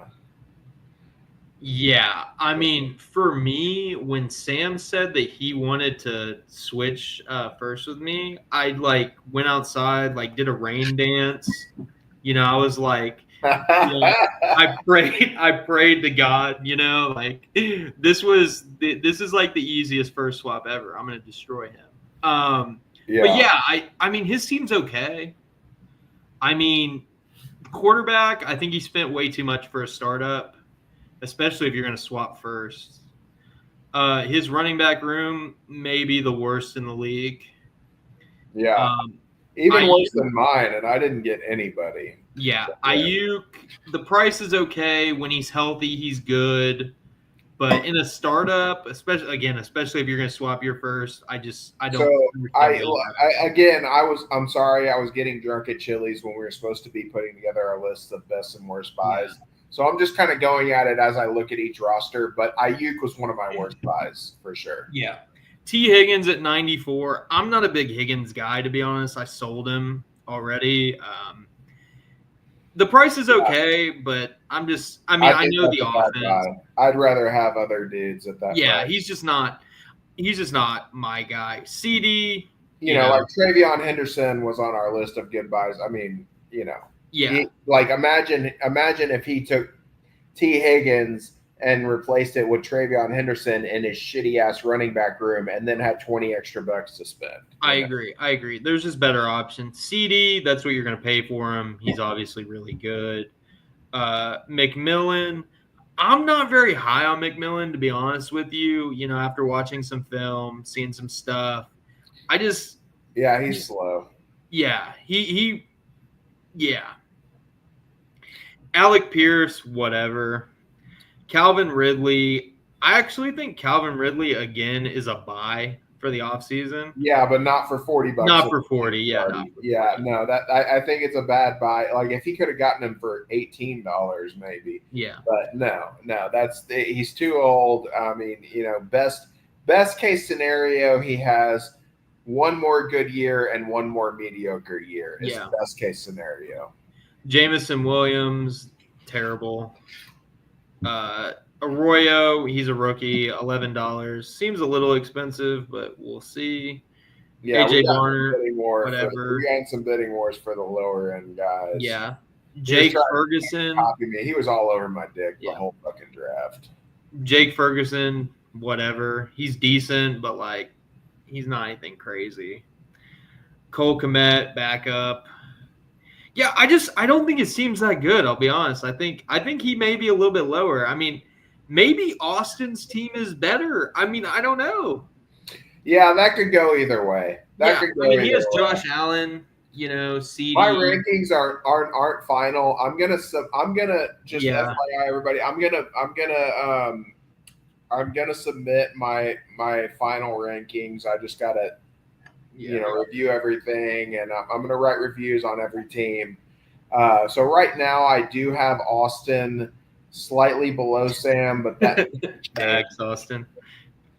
All right, so let's go to the next one, which for me was LMJ. Okay, yeah, LMJ. I already have a bone to pick with LMJ because he was fucking bidding up all my guys pretty much the entire fucking auction. But everybody's guys. Yeah. But JJ McCarthy, already talked about him. Really good buy. Anthony Richardson at 28. If you saw him, did you see the video of him and Daniel Jones throwing passes today? No. Okay, he sucks. Terrible buy at 28. I wouldn't buy him for 5. Aaron Rodgers at 15, whatever. Shots fired. Russell Wilson at 10, okay, whatever.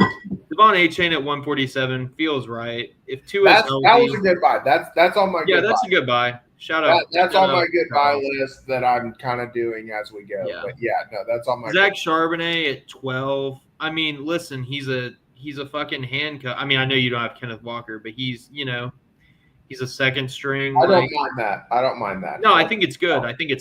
Etienne at 39.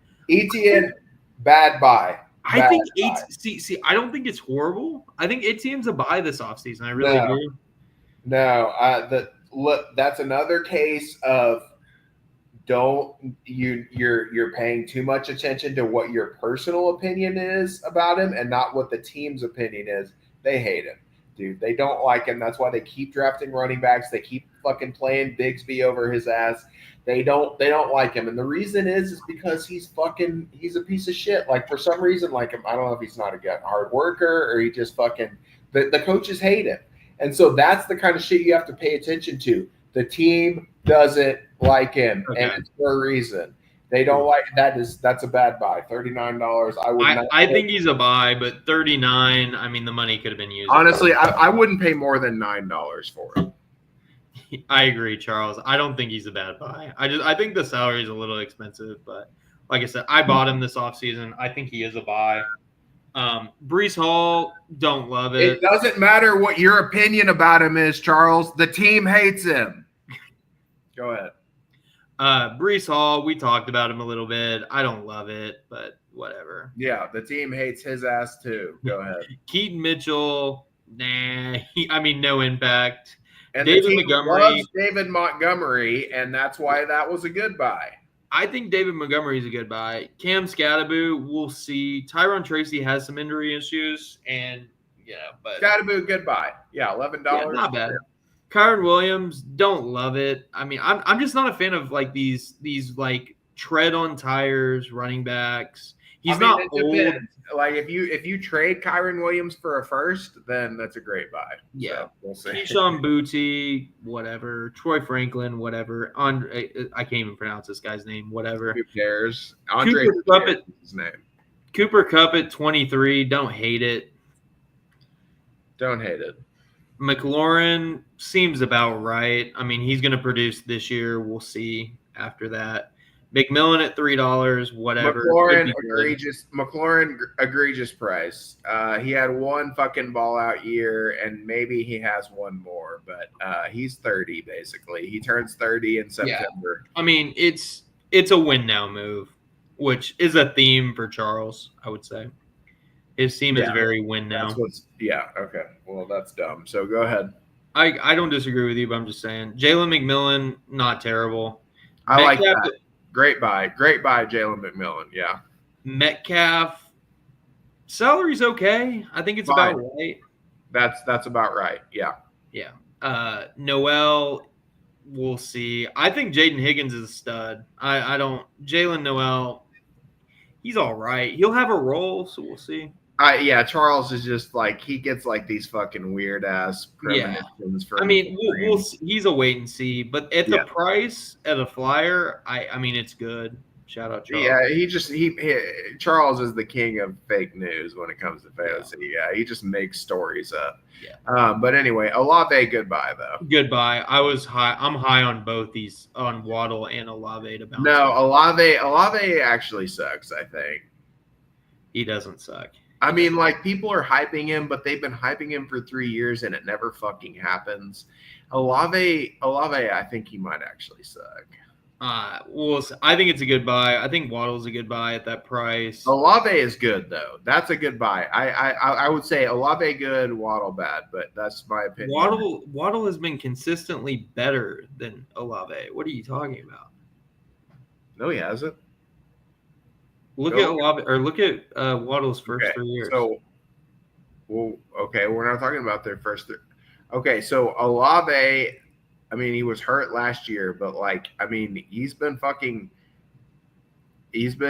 was really good his first 2 years. And Olave did have 1 year where he had 1,300 yards, but he hasn't really done anything besides that. He had 1,000 yards his first year, then 1,300 yards, and then he's just trailed off ever since. You're talking about Waddle, not Olave. Oh, Waddle, yeah. He never scores any touchdowns. Yeah, I like Waddle. I think he's a buy as well. I think a bounce back's coming. If Tua stays healthy, he'll be good. Now that's a big if. I think Tyreek is a buy right now, and Waddle is not. That's fair. We all have our. Waddle's what, 25?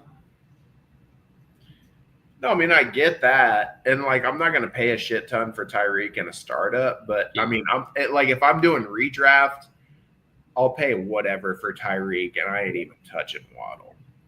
So let's move on. Michael Wilson, whatever. Pratt Freiermuth at $6, pretty good buy in my opinion.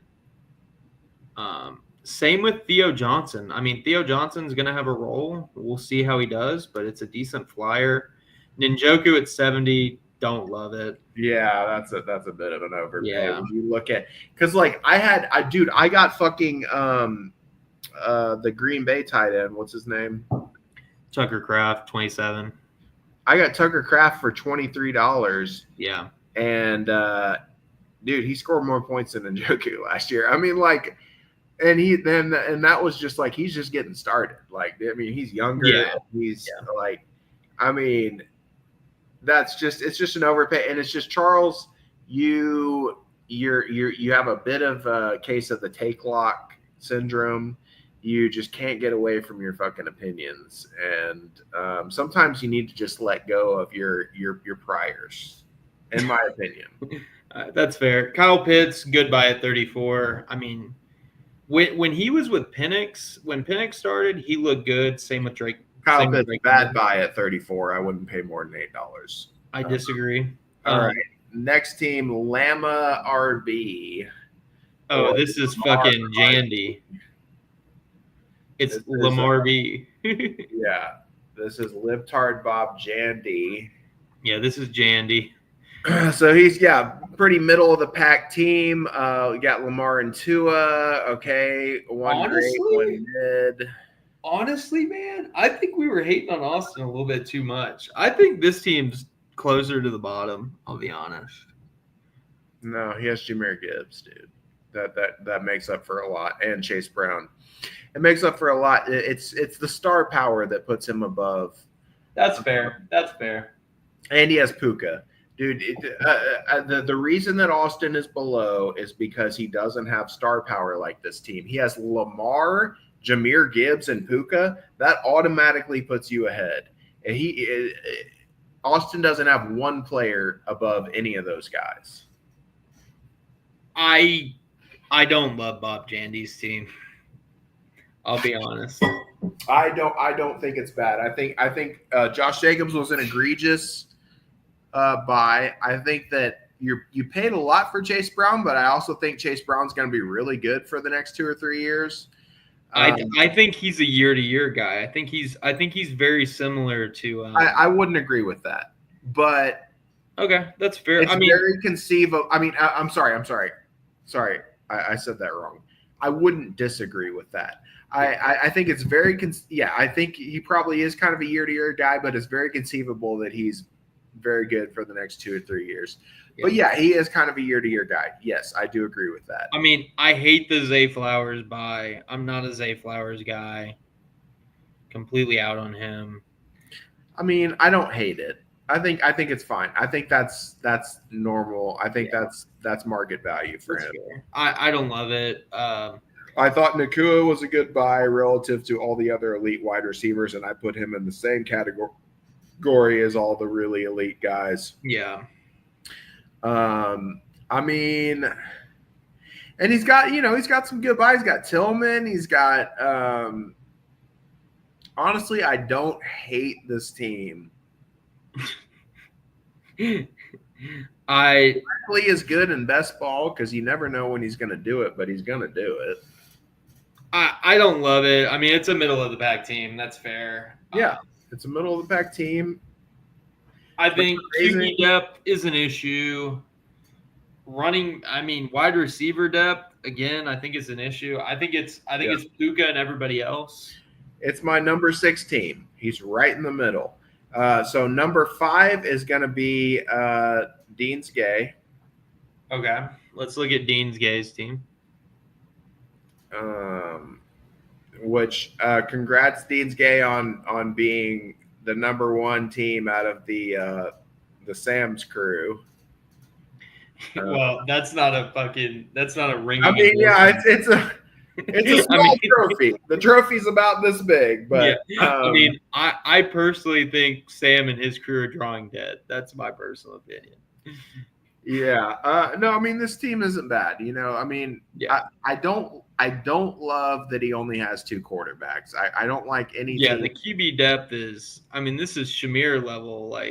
Yeah, I mean, you really should have gotten more than 2 quarterbacks, and you need to do something about that. But I love the Goff buy. I'm high on Penix, but not at the price. James Cook. I mean, I wouldn't have him, but he's not like a horrible buy. It's fine.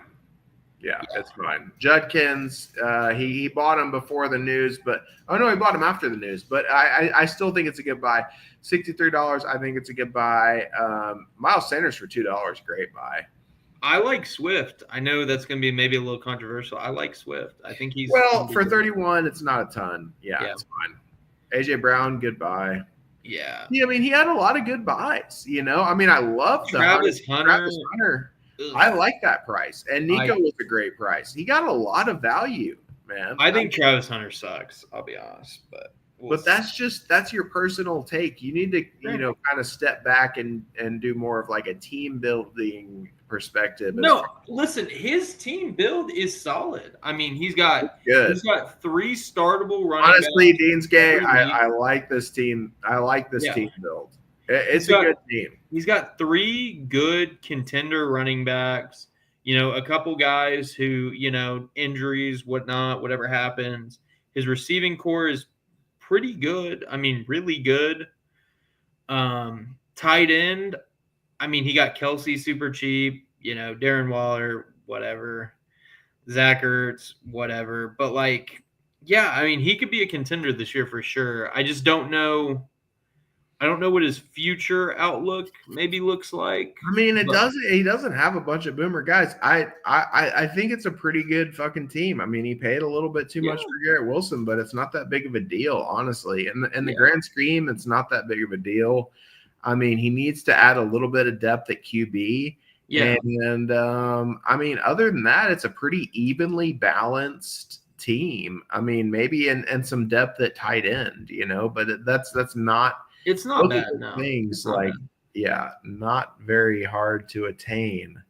I think it's a good team, Dean's Gay, and I think you did a good job. Shout out, Dean. Spencer would be the next one. He is the number 4 team on my list. All right, let's see the closet elitist team. Let's see here. Very top heavy. Yeah, extremely top heavy. I mean, I've talked about his running back room. He's got 2 really good running backs, but the depth definitely a concern. It might be my favorite 2 quarterbacks in the league, not gonna lie. Yeah, I mean, Drake May, there's some risk there, in my opinion, but it's not, it's not bad.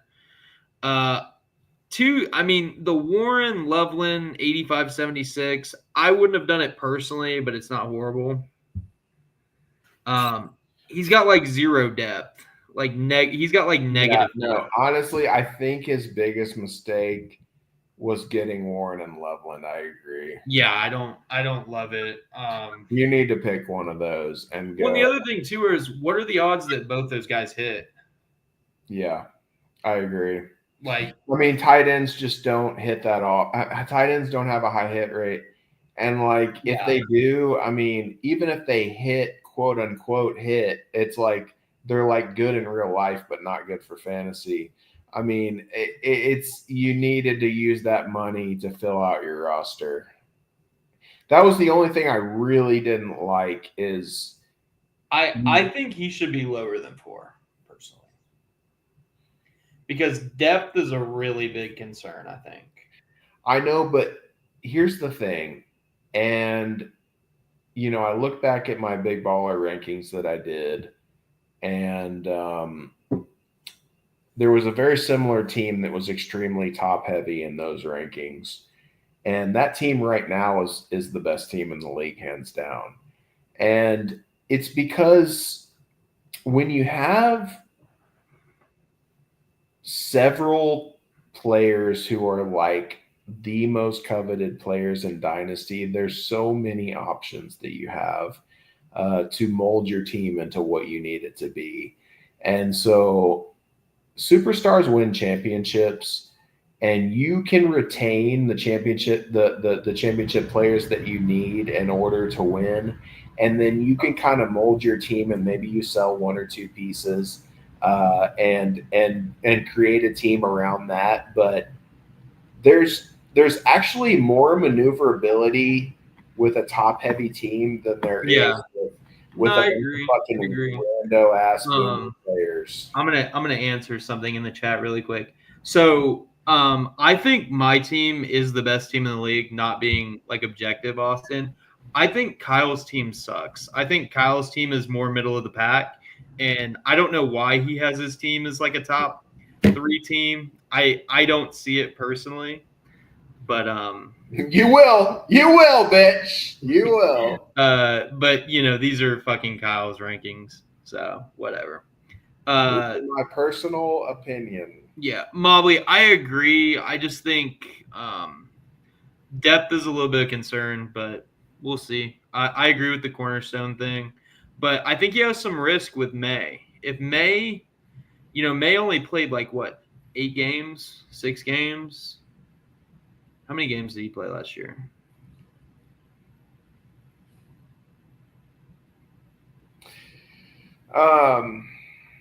More than that. You think he played more than I thought he played More less. than 6. Yeah, I don't know. I have to look it up. I gotta go get some ice real quick. I will be right back. Okay. Well, how many games he played? Let's see here. I thought he played less than that. He played in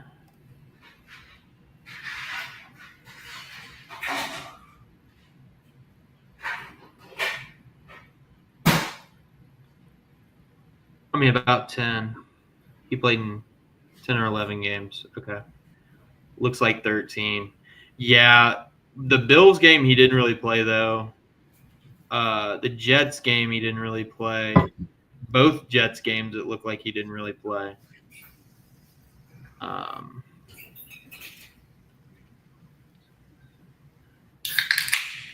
Yeah. It looks like more about 10, but he did. I mean, he was in the game for 13. Yeah, I know he didn't play a full season. I think there's some risk there still. He looked good at some points, obviously, but yeah, I mean, like I said, I think there's a little bit of risk there. That's why I sold him to you, Mobley. I just wanted to put him in put Drake May into like another asset like Mobley. CD Mobley. Sorry, I keep saying that. I put it like I'm kind of out on Drake May a little bit at the price. I'm not saying he's bad.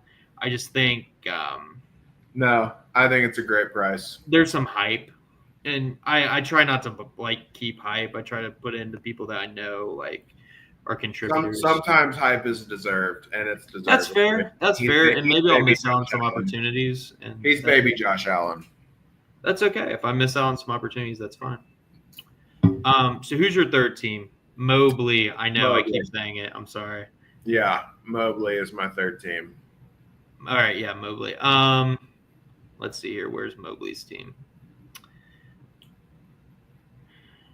Mobley. Great team, Mobley. Yeah, I mean, my biggest critique would be I think you spent a little bit too much on quarterback.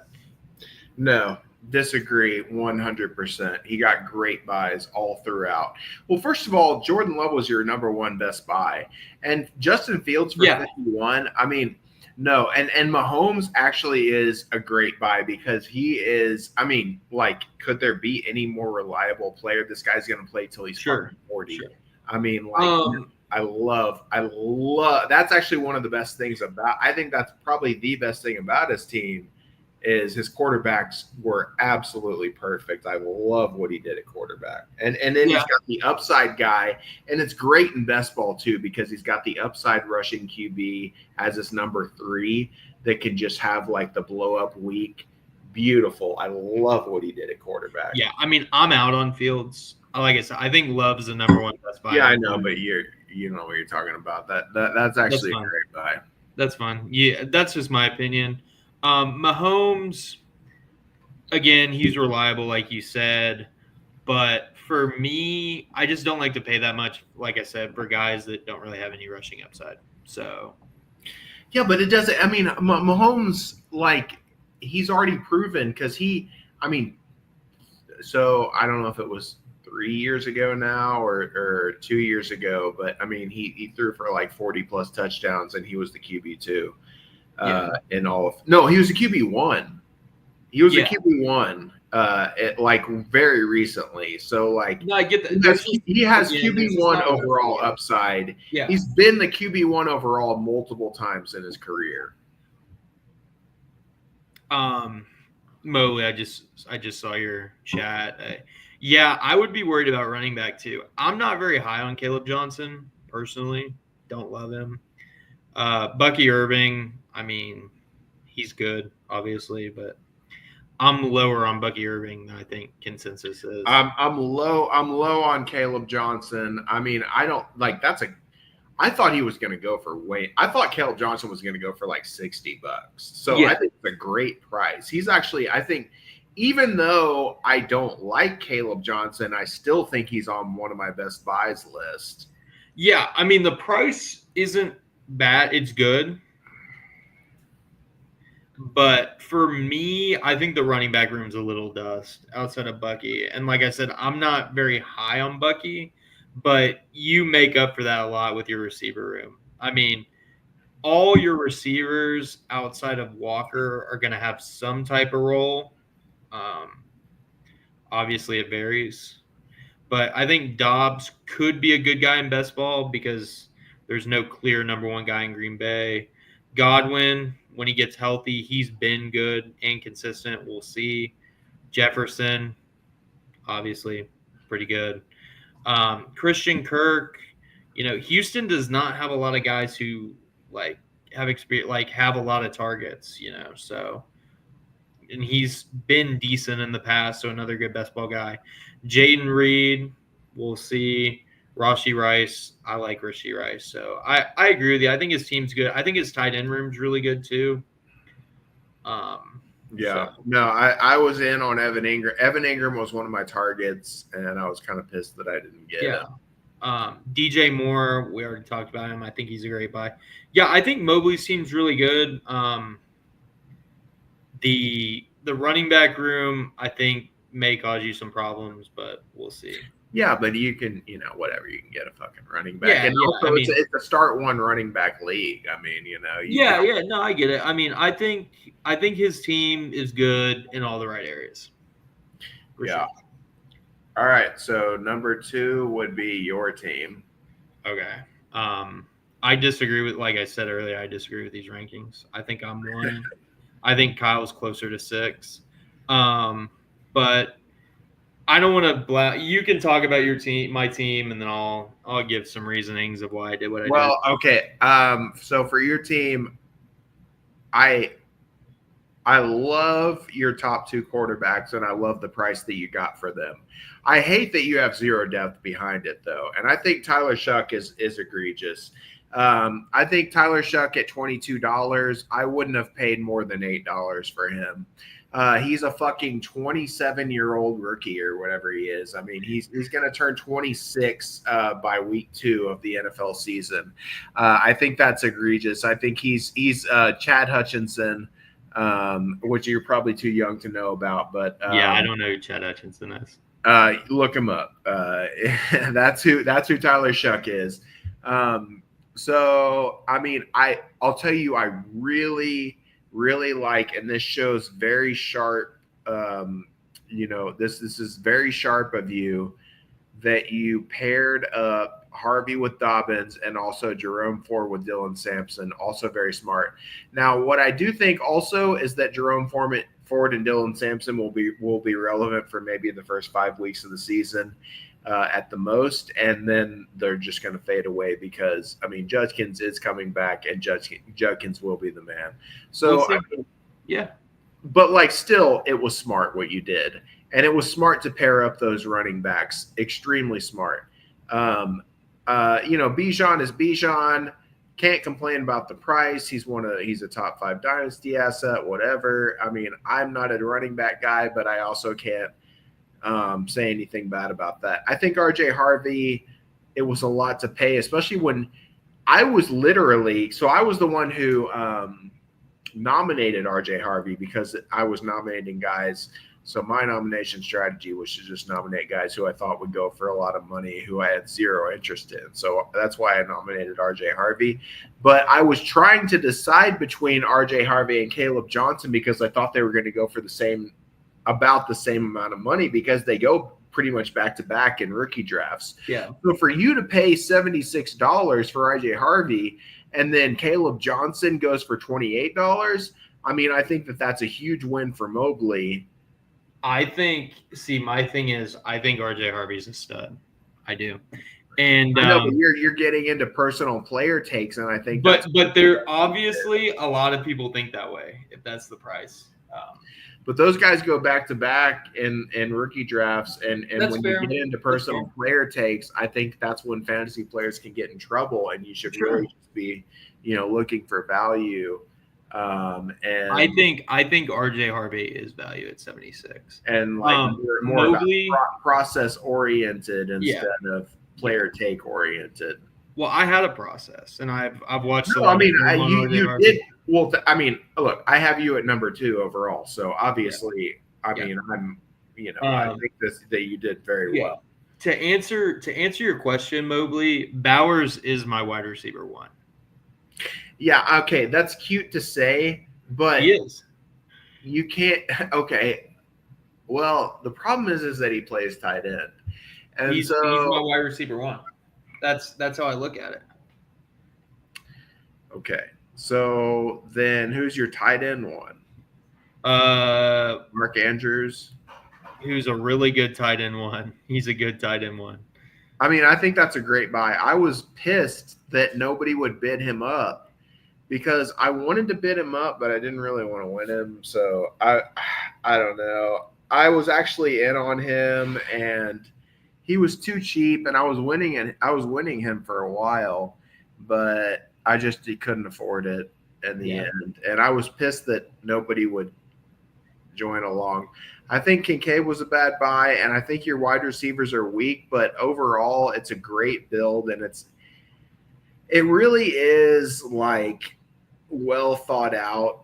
I think you could have more depth at QB, and I think that you could have more star power at receiver. And I get that, you consider Bowers a receiver, whatever. And also you do have to consider the starting lineup settings in this league where, you only have to start one player at every position. So you could realistically say Bowers is a receiver for you because you only have to start one. Well, he is. I mean, you only have to start. Like if you had to start a max of 5, right? Yeah, if you had to start 3 wide receivers, that would be a different story. Yeah. But you don't.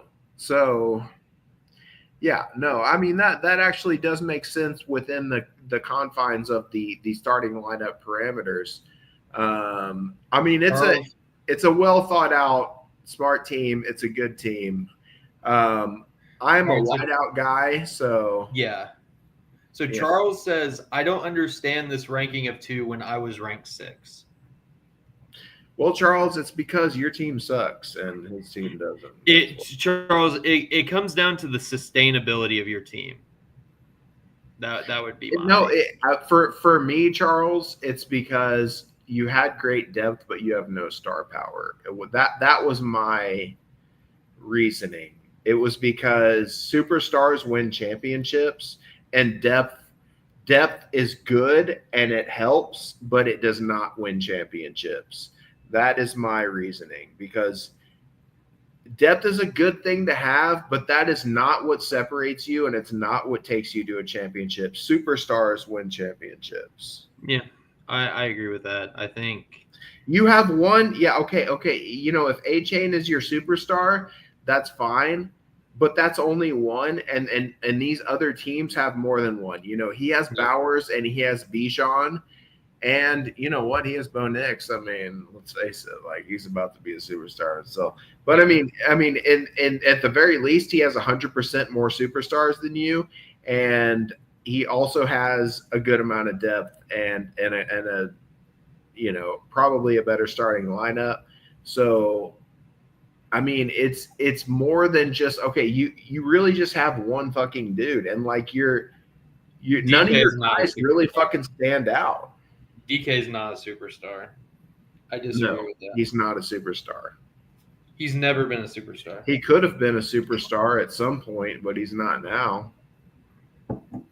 No, he's not a superstar. He's not I hate the term league winner because I think it's so overused, because there can only be one league winner because there's only one person who wins the league. But no, I mean, he's not. Mobley, I think if you want to talk about year one, I think I think he maybe is higher. But if we talk about sustainability, I mean, I just think he's too running back heavy, and he's too heavy on guys that I think maybe he's too high on. I think the Kyron Exactly. Williams, Yeah, that's what I said. He suffers from take lock. It's like you're too dug in, and it talks. I'm talking about Njoku. I'm talking about Waddle. Like these guys, like you need to believe what you've been seeing from them in recent seasons, and it's just these guys are not elite guys. They're not elite guys. These are mid-level. And in terms of not in terms of real football, but in terms of fantasy football, they're replacement level. I mean, they're at best mid. But anyway. yeah. All right, you want to go to the best team now, or? I just want to one thing on my team really quick is, like I said, my kind of strategy was try to find the mid-tier value. I got two guys who I thought were superstars. Quarterbacks, really good. I disagree with the Shuck take. Shuck's at least going to be a starter, so we'll see how it goes. Yeah, I tried to handcuff all my running backs. I handcuffed Bijan. I handcuffed Ford. I handcuffed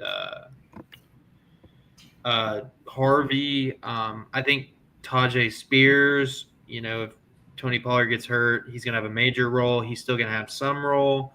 Javonte, he'll be the starter, but we'll see. He hasn't exactly lit the world on fire. Well, I didn't even notice that you also handcuffed Pollard. No, I love that. That's very smart. Very smart. I had a list of 60 guys on my whiteboard that I was looking at, and all these guys were on the list. I tried to build the best team I could.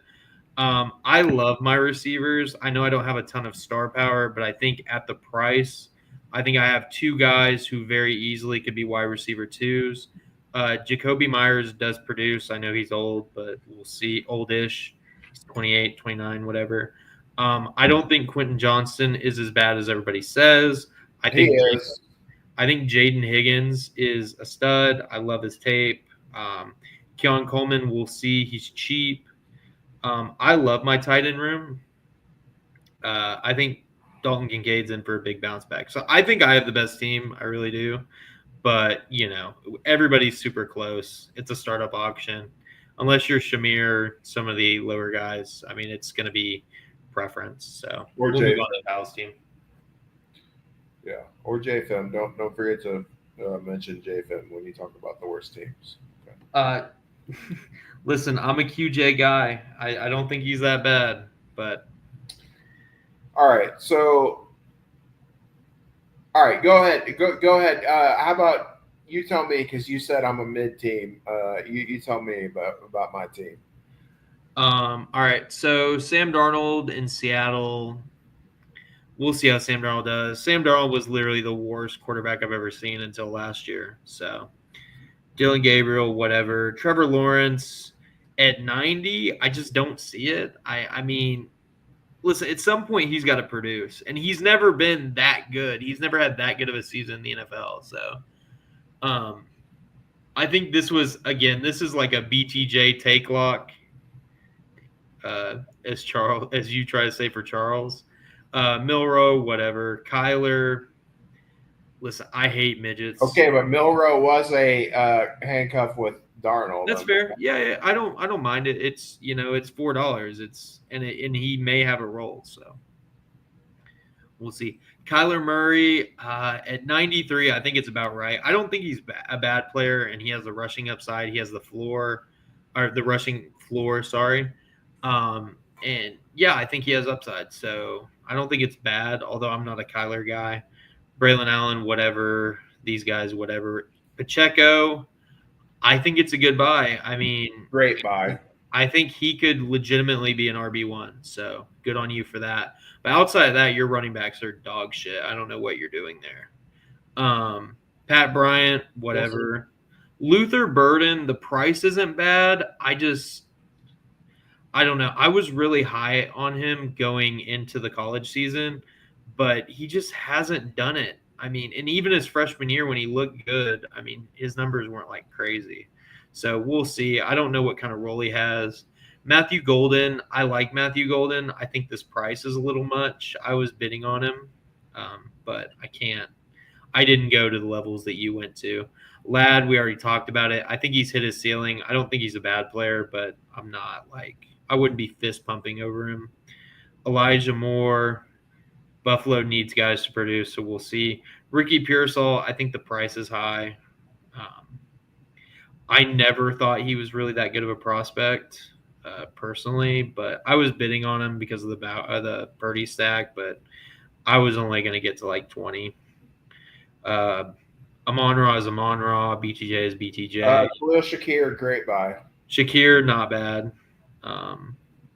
Gesicki. So we ran the so we have the ETR rankings, and they have auction values on the ETR Dynasty Superflex rankings. Yeah. And we ran the numbers in a spreadsheet, me and Spencer, and Khalil Shakir was the best buy, best non-quarterback value in the entire draft.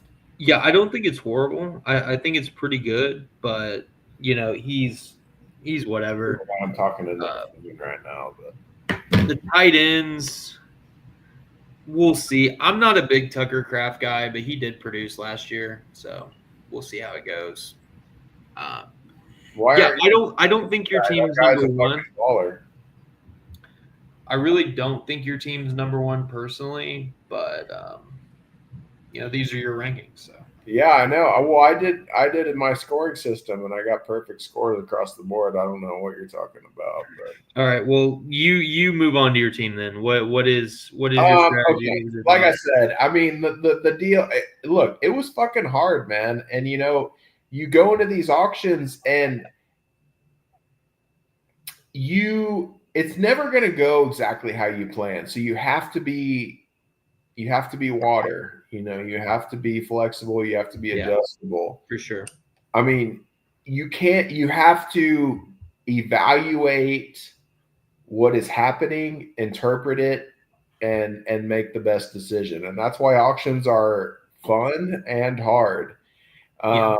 I mean, so for me, like Lawrence and Kyler for my QBs, it came down to we were in kind of the middle tier of quarterbacks, and I really didn't have a huge preference between any of them, and they were all so I was just kind of going for the guys that I could get without getting a ton of resistance because I didn't want to get in bidding wars. So that's what I ended up getting, and I got Darnold just because he just wasn't that expensive, and then I was able to get Milrow, and maybe Milrow ran a 4.51 or whatever. Maybe he ends up taking over, and he's like a Jalen Hurts type that nobody was high on Jalen Hurts when he came out. Yeah. But he had rushing upside, and so I just took him in the second round in a bunch of leagues, like a late second, just because he had rushing upside. So maybe he could be that kind of quarterback where he turns out to be good. He went to a big school and he has rushing upside. So I like that combination of him with Darnold. I'm not that I think so much of Darnold. Yeah. So hold on. I agree, JFM. I don't think he's 7 to 8, but I think in that 4 to 6 range is probably where I would put Kyle's team. Okay, well, I have you 11, JFM, so suck my balls. Even worst case scenario, I'm still way above your bitch ass. Yeah. Anyway, so running back. I mean, I'm always going to be weak at running back. I just hate. Yeah, but your running backs are dust. I hate running backs, but I think Pacheco could be your RB1 this year. I agree. But the funny thing is, you were talking about JFM's team, like his putting your hand in the sand or whatever. That's what your running back room is. My guys are young and have upside though. Every single one of them, they have upside. Okay. And Shipley's going to be the RB1 for Philly because Saquon's going down in week 3. We know that's happening. And I got Marshawn Lloyd because I thought Josh Jacobs was the worst buy in the draft. So my 2 worst buys were Jacobs and Saquon, and look who I got: Marshawn Lloyd and Shipley. You think that's Kyle's being delusional right now. Oh, and also, who was my other worst buy? It was Brees Hall. And guess who else I have? Braylon Allen. You think that's a coincidence? So, Kyle, like, if Pacheco goes down, who are you starting at running back every week? And like, Jalen Wright, like, I don't really think, I didn't think that was great. I didn't even really want him, but like, if fucking A-Chain does have an injury history, and if he gets hurt, then he'll be valuable too. So I just have a lot of zero RB, moonshot guys, and that's fine with me. That's just how I build my teams. That's fair. And Tootin, also one of my worst buys was ETN. Think about it. Every single running back that I've mentioned, I've bought their backup. Don't you think this is kind of take lock though, Kyle? You were talking about Charles take lock, but like you're basing your running back room off a lot of assumptions. I'm not saying it's going to happen, but a couple of them will. The thing is, you're talking about your running back room like these are like concrete things that are. No, I'm not saying that. You just said a couple of them are going to happen. These are bets against. I do think at least a couple of them will, but these are bets against guys that I don't have confidence in. And then I got some upside wideouts. I agree, Austin. I agree, Mobley. I think Pacheco could be an RB1. But like Kyle's running back strategy, I don't think makes a ton of sense. I'll be honest. I don't. And Pacheco's not like the poster child. You don't know what my strategy is, okay? See, that's another thing is that I exist in a different dimension than Kyle, you were literally. You don't understand. You cannot understand. You were literally just explaining your bullshit strategy at running back. What are you talking about? No, I wasn't explaining my strategy. I was explaining why I picked those people, why I picked those players, but that doesn't explain my strategy with them. Clearly that was your strategy because you got a bunch of dust. Yeah, well, you don't understand. Not every year is going to be the year of the fucking boomer running backs like last year was. A lot of years end up where all those fucking running backs get hurt, and then people who have guys like this are the ones who end up raping everybody because they have stud wideouts. And then they have all the running backs that they got for nothing, and they end up raping everybody in the asshole. And that's what I'm going to do to every one of you. Now, how many leagues? Now, you've won like one league. Dude, I've won every fucking league. I agree. Austin. Name one league that I haven't won a championship in right now. Name one league. Corona. One. Yes, I've won a championship in Corona. You've won a championship in Corona. When? Yes, I have. When? 2022, I think. I'd have to go look, but I think it's 2022. Yes, I've won a championship in Corona. I literally put in the group text. I agree. I put in the group text, in the Corona group text before the season started. There's literally a 100% chance that I'm going to win the championship this year. There's no reason for any of y'all to check it. To check the site for the entire year. The season is over. I have won. And then I actually won the championship that year. And anybody, I will fucking pull up that text too. I have the receipts because I save every fucking text. Does anybody else think that Kyle's just being like delusional right now? These are all facts that I'm. Does anybody else think that? No, because they don't. Because they were all there to witness it. They were all there to witness it. I was told to ask Kyle about 2013 DOSD semifinals, Jamal Charles.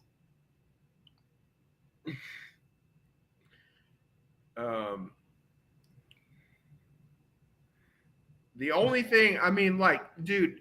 Sam's such a faggot. He was just all he did was try to fucking copy everything. He's all over my nuts the entire time. When I'm trying to get all my sleeper, he is being delusional. I agree.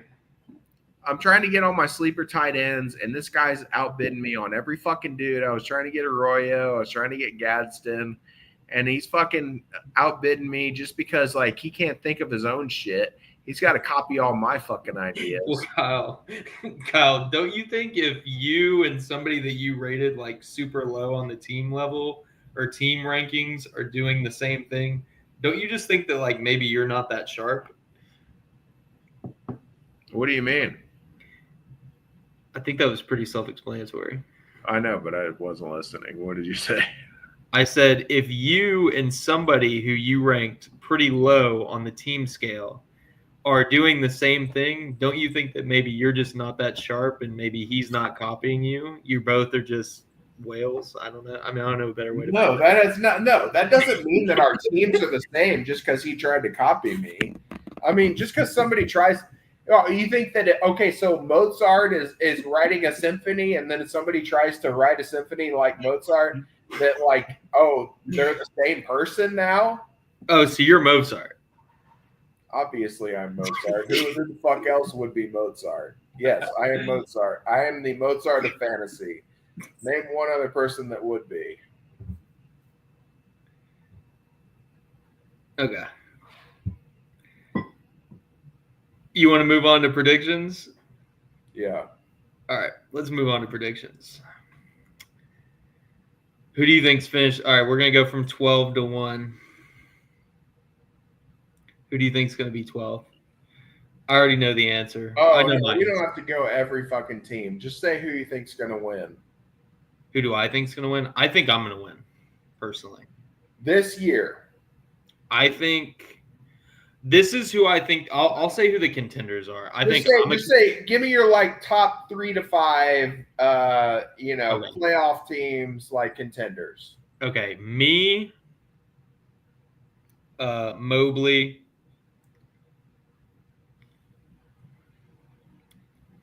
Jandy, I think will make playoffs. JFM, because I think he has a contender team, but there's no longevity. Probably Charles and maybe you, maybe Dean. We'll see. All right, I'll say Mobley. I'll say Mobley. Deansgay, Bob, Charles,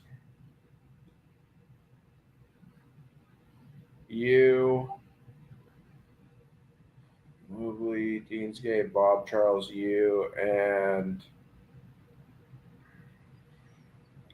You're not gonna put yourself in there? No. I'll put Dark Horse Sam. Okay, Squeaks in. that's fair. I can see it. Who do you think's finishing lowest? Definitely JFM. Definitely. JFM. I think JFM takes the last 6 spots. JFM, Shamir, Chase. Yeah, I mean, just all the bad teams, all the losers. I think Shamir is going to finish last, but my hot take is I guarantee you, and I will bet you on this, I guarantee you Shamir will not finish last. My hot take is it may be Chase. I think Chase might finish last. Yeah, I think Chase will finish last. Yeah, I think Chase and JFM are going to be competing for last. Yeah. I mean, there's some people who drafted like it was, or auctioned like it was redraft. So if some issues come, but yeah, my vote's gonna be Chase. Shout out Chase. Great team name, terrible team build. Yeah, great team name. You're stupid. Okay. We have anything else on the agenda? I don't think so. I think we're pretty much done. Do you have 2.5 hours? Do you have any closing thoughts? My closing thoughts are Sam and all his bitch ass friends are just as stupid as I thought they were. Anything else from you, Will? I would say that with the pick swap, I would say me and Sam got a rivalry brewing. I would say, and yeah, I think your team's mid, and you're overcompensating yourself. You'll fucking see. 2028 betting favorite. Hey, that's my name, baby. When you take over all these orphans, Kyle, yeah, this is the thing. I'm not on an orphan anymore. I'm about to destroy y'all. See, the problem is when I join y'all's leagues, I get it from fucking Andy Euler or fucking whoever's team I inherited where they don't know what the fuck they're doing, or your uncle who doesn't know what the fuck he's doing in A-Lock, or whoever the fuck I fucking Hey, inherited. orphans be orphans. Yeah, I know. Yeah, when I inherit the orphans, I have some work to do. With this, I have my own build, and I'm going to destroy y'all. All right. We'll see. No excuses. No excuses. Shout out Sam for pick swapping. All right. Shout out bitch ass JFM. You fucking. JFM said, I want to be a guest. I think we should have JFM on. Have you as a guest because you don't know what the fuck you're talking about. Obviously, we want to look like idiots having you on our podcast. All right. Later. We're ending it. Deuces. Bye, guys.